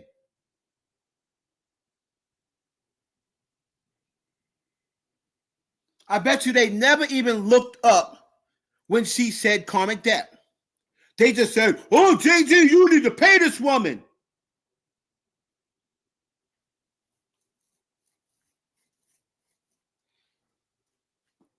And you know what Jay-Z's saying? Tell her to prove I owe it. Tell her to prove that I owe it. That's what I would say if I'm Jay-Z. Okay, show up, take me to court, pay a lawyer, and prove that I owe you what you say I owe you. Why hasn't she done that?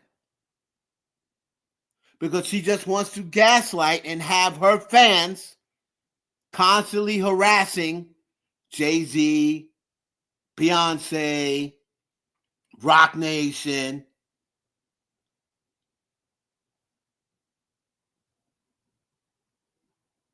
Me, if Nicki Minaj puts something dope out, I'm not going to be like, oh, that's trash. And I'm not going to be like, no, I'm not listening to it. What would be the point of that? What would be the point of what? Of taking him to court? Huh? What would be the point of taking him to court? You don't think she will? Well, let me ask you something. I don't know. She's been doing it, so you tell me. You're a Barb. You tell me what the point is. She's been harassing Jay-Z for 2 years now. What's the point of putting up AI pictures? What's the point? Jay-Z's not even really on social media, especially not Twitter. So you tell me, what's the point of having other people harass Jay-Z? She's putting up AI pictures. And so I don't know. That's your girl. Y'all tell me what the point is. All I know is if somebody owed me money, I would not be sitting on Twitter making AI pictures. Your ass would be in court. And you don't think she will? No, because she hasn't yet. And Jay-Z sold Tidal and when? When did Jay-Z sell Tidal? 2021? 2021? Or 2022? It's going on 4 years. It's going on 4 or 5 years.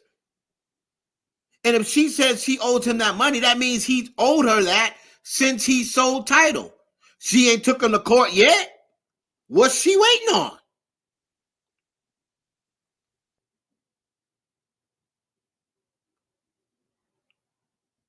$100 million, $200 million? If somebody owe me $100 and they don't pay it back, I'm taking them to court. I'm taking them to small claims court. I don't give a damn. If you owe me $100 and you said it was in a contract and I worked and made $100 and you didn't pay me, I'm taking you to small claims court. We don't know. That's the thing. We don't know, but we also don't know that he owes it because there's been no proof that he owes it. So you just can't go out there and accuse people of something and you have no backing whatsoever.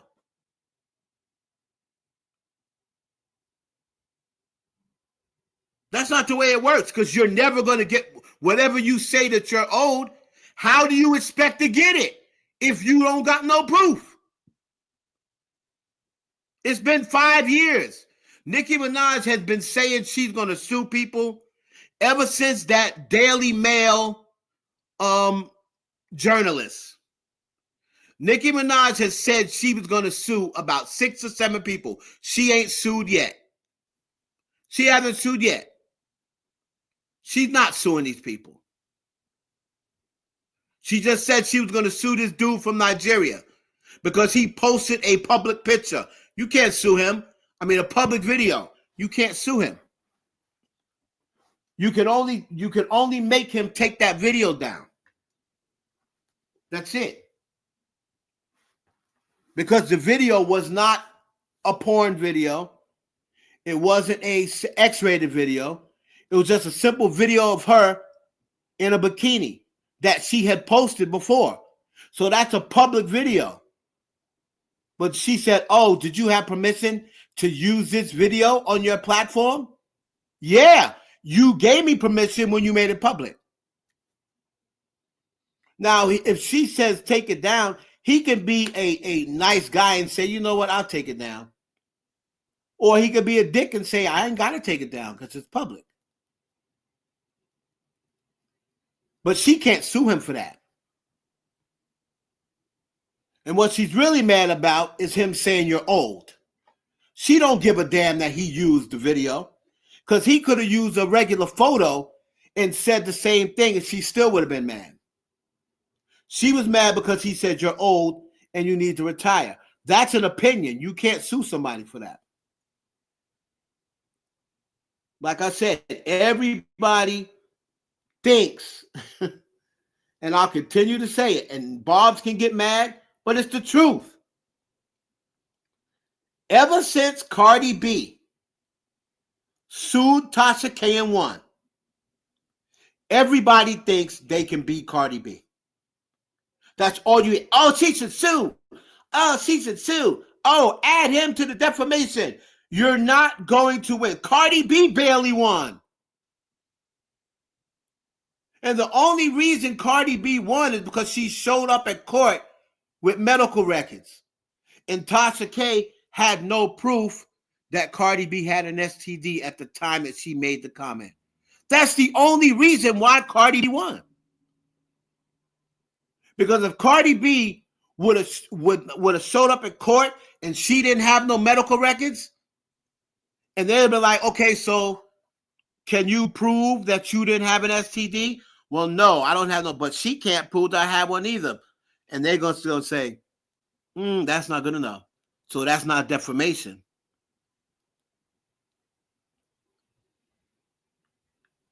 Her fans, now that they saw Cardi win that $4 million, her fans tell her to sue for everything. She tried that with Nosy Whole Live. Didn't get any money from that. The only thing that she got in the Nosy Whole Live there was a settlement that said Nosy can't talk about her no more. She didn't get any money from that. She didn't get any money for that.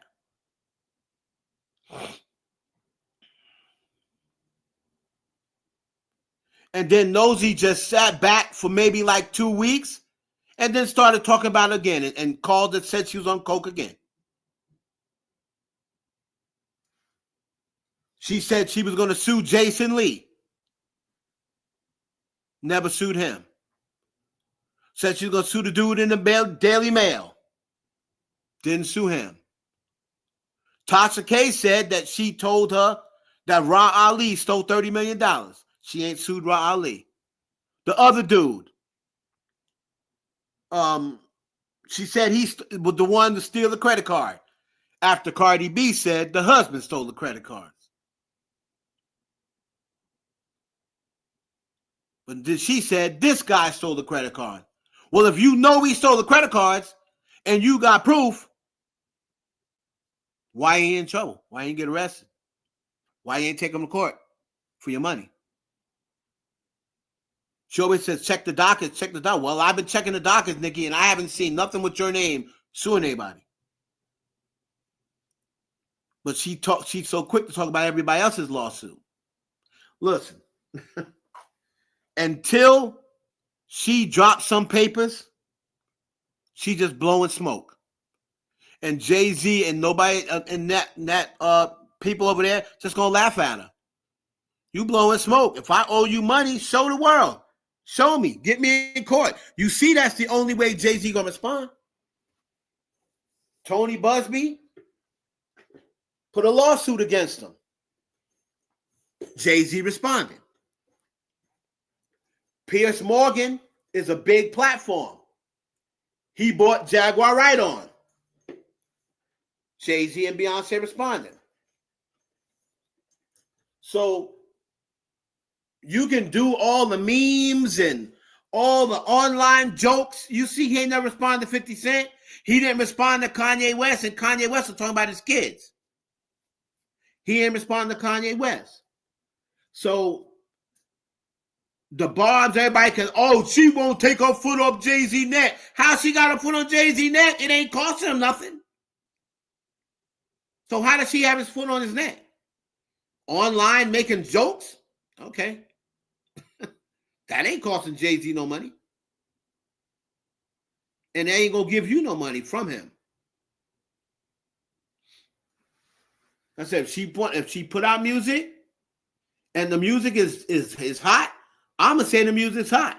If I like the song, I'm going to play it. I'm going to stream it.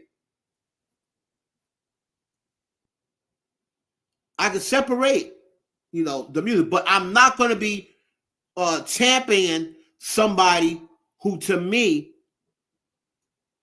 is trying to hurt her people.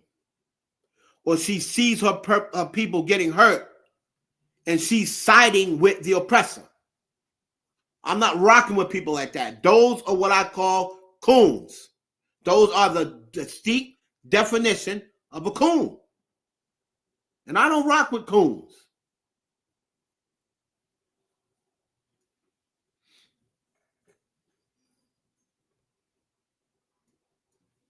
That's why I don't mess with Kanye West. Sure, Kanye West's first 4 albums are classics. And every so often, I may go back and play one of his old albums that I liked. But I don't mess with him now. Anything that he put out now, I will never support. Because Kanye West is a coon. He's a sellout. And I don't mess with sellouts. I don't mess with people who back racism. She can't vote for Trump. No, not in my mind, because Trump is a person who's trying to hurt people that look like her. And I know she don't care because she's a celebrity. So Trump ain't gonna really hurt her. But that just lets you know that she don't give a fuck about her people. So if you don't really give a fuck about your people, that's what you need to say. Don't come on here fronting like, oh yeah, the Christians in this one and the Christians in Nigeria, but you don't give a fuck. You don't care about no Christians in Nigeria, no Christians nowhere else. I'd rather just come on and say that.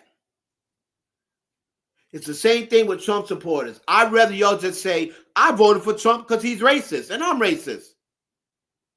I'll have way more respect for you instead of saying, because he was going to this and he was going to get more jobs and he was going to stop the wars and he was going to release the Epstein files. That's why I voted for Trump. No, it ain't. No, it ain't. Anybody that is rich, I totally understand if you voted for Trump because he only does for the rich. But anybody black who ain't a celebrity and who ain't rich and you are just a middle class or lower class person and you voted for Donald Trump, you're a coon and you're a sellout because there is no reason, and none of y'all can give me one, there is no reason that a middle class person or a lower class black person they have no reason to vote for Donald Trump. None. And they can never give you none.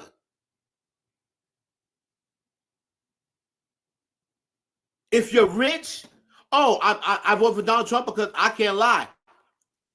He's going to give me a tax break because I make $175,000 a year, or I make $150,000 a year. And he's going to give me a tax break. So that's why I voted for him. I get it. I get it.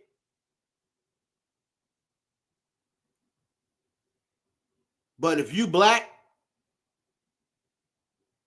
and you middle class or lower class, there's not even a middle class anymore.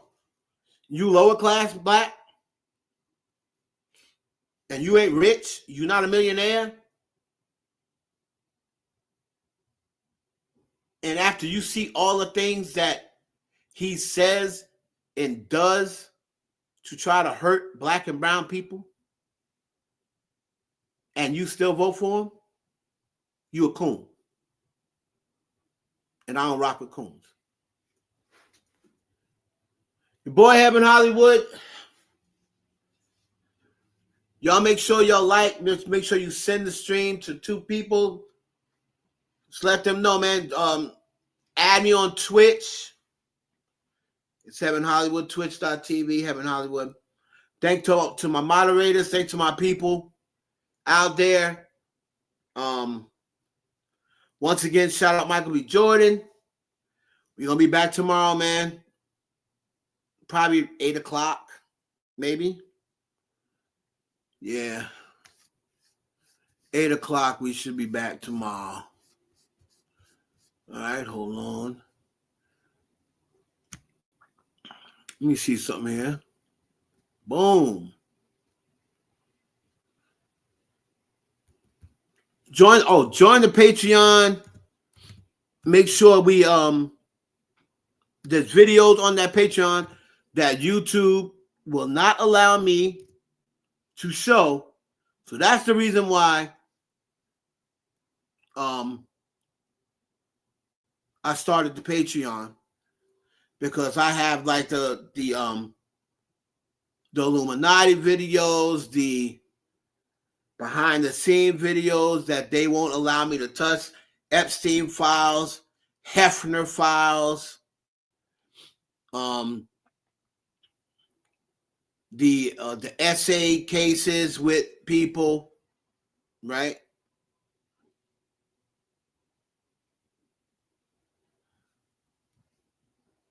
It's crazy. It's crazy, man. Yeah, but those videos, right? Those are the videos that they don't allow. They don't allow me to put on YouTube. So go to Patreon, which is the IE Network. Patreon.the IE Network, right? Go there. Anyway, shout out to all y'all, man. Hold on. Boom, boom, boom, boom. Hold on, y'all. Shout out to everybody. And remember, the Twitch, download Twitch, right? Because that's where my lives, that's where pretty much all the lives are now. And the full lives you catch on Twitch. The ones on YouTube, after a while, you're not going to get them. Don't read that, as Megan says. The bold headline font, the font big, bold font, don't read it.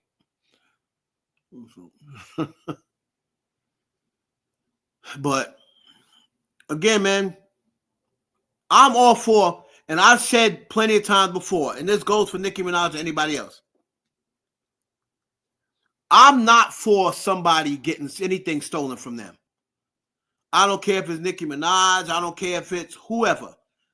I'm not for people stealing from anybody. I'm not for people getting gypped by anybody. I'm not down with that. So I've always said, if Nicki Minaj got gypped, right? If she got gypped, if somebody owes her money,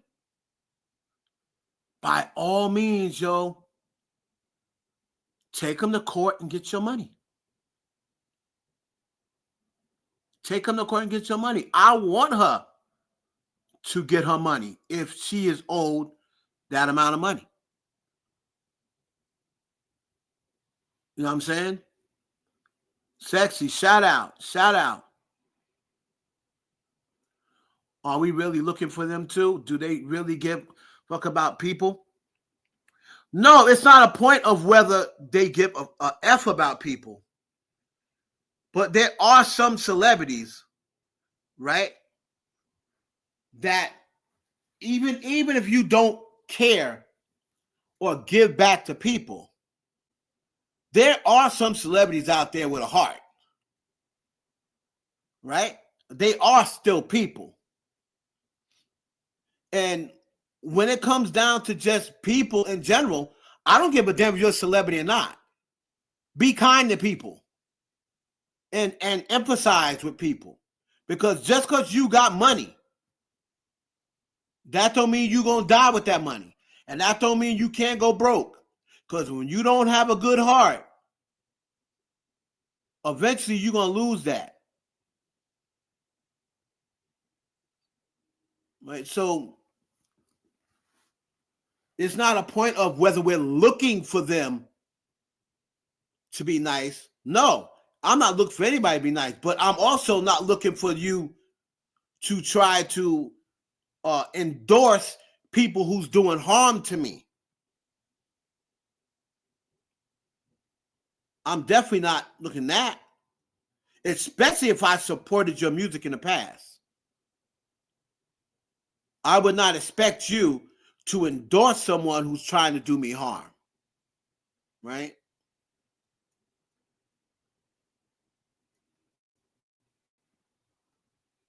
But anyway, y'all, don't worry about the haters. There's going to be haters, right? There's going to be haters. Just keep styling on them. They'll be all right. It's your boy Hollywood. They mad because I'm styling on them.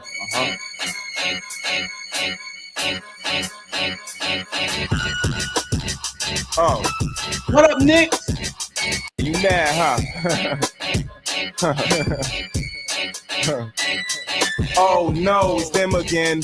Real talk, a lie. Yeah, I keep it 100 like a Benjamin. So what's the word, y'all? Chicks dialing your number is the only time you listen for a bird call. I'm the truth, they pretend. So I stay crisp, like money out the ATM. Nigga, it's my time, right? So I put green diamonds in my ear.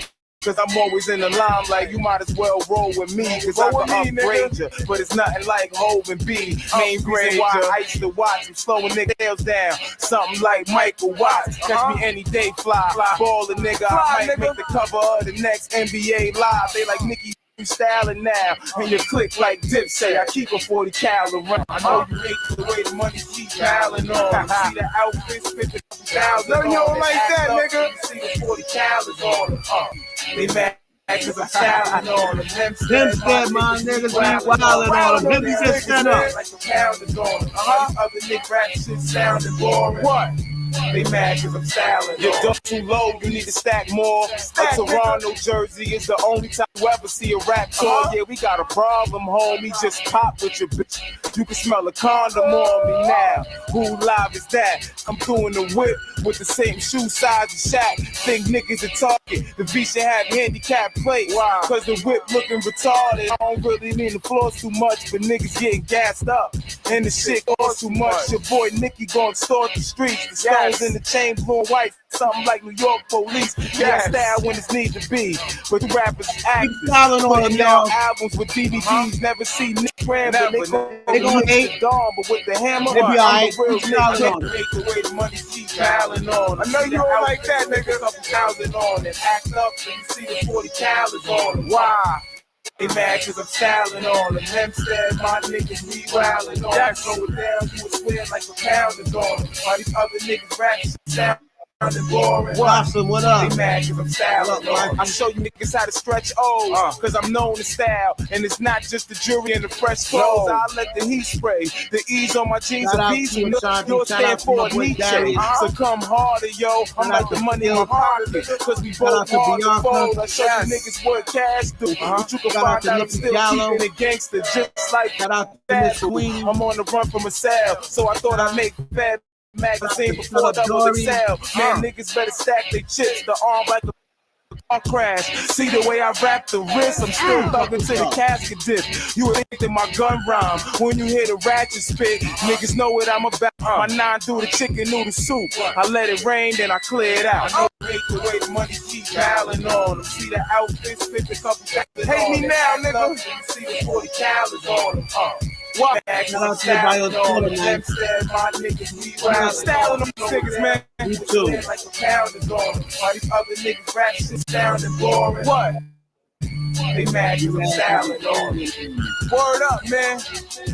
It's kind of funny, man. How nigga try to do you dirty and you end up on top. They ain't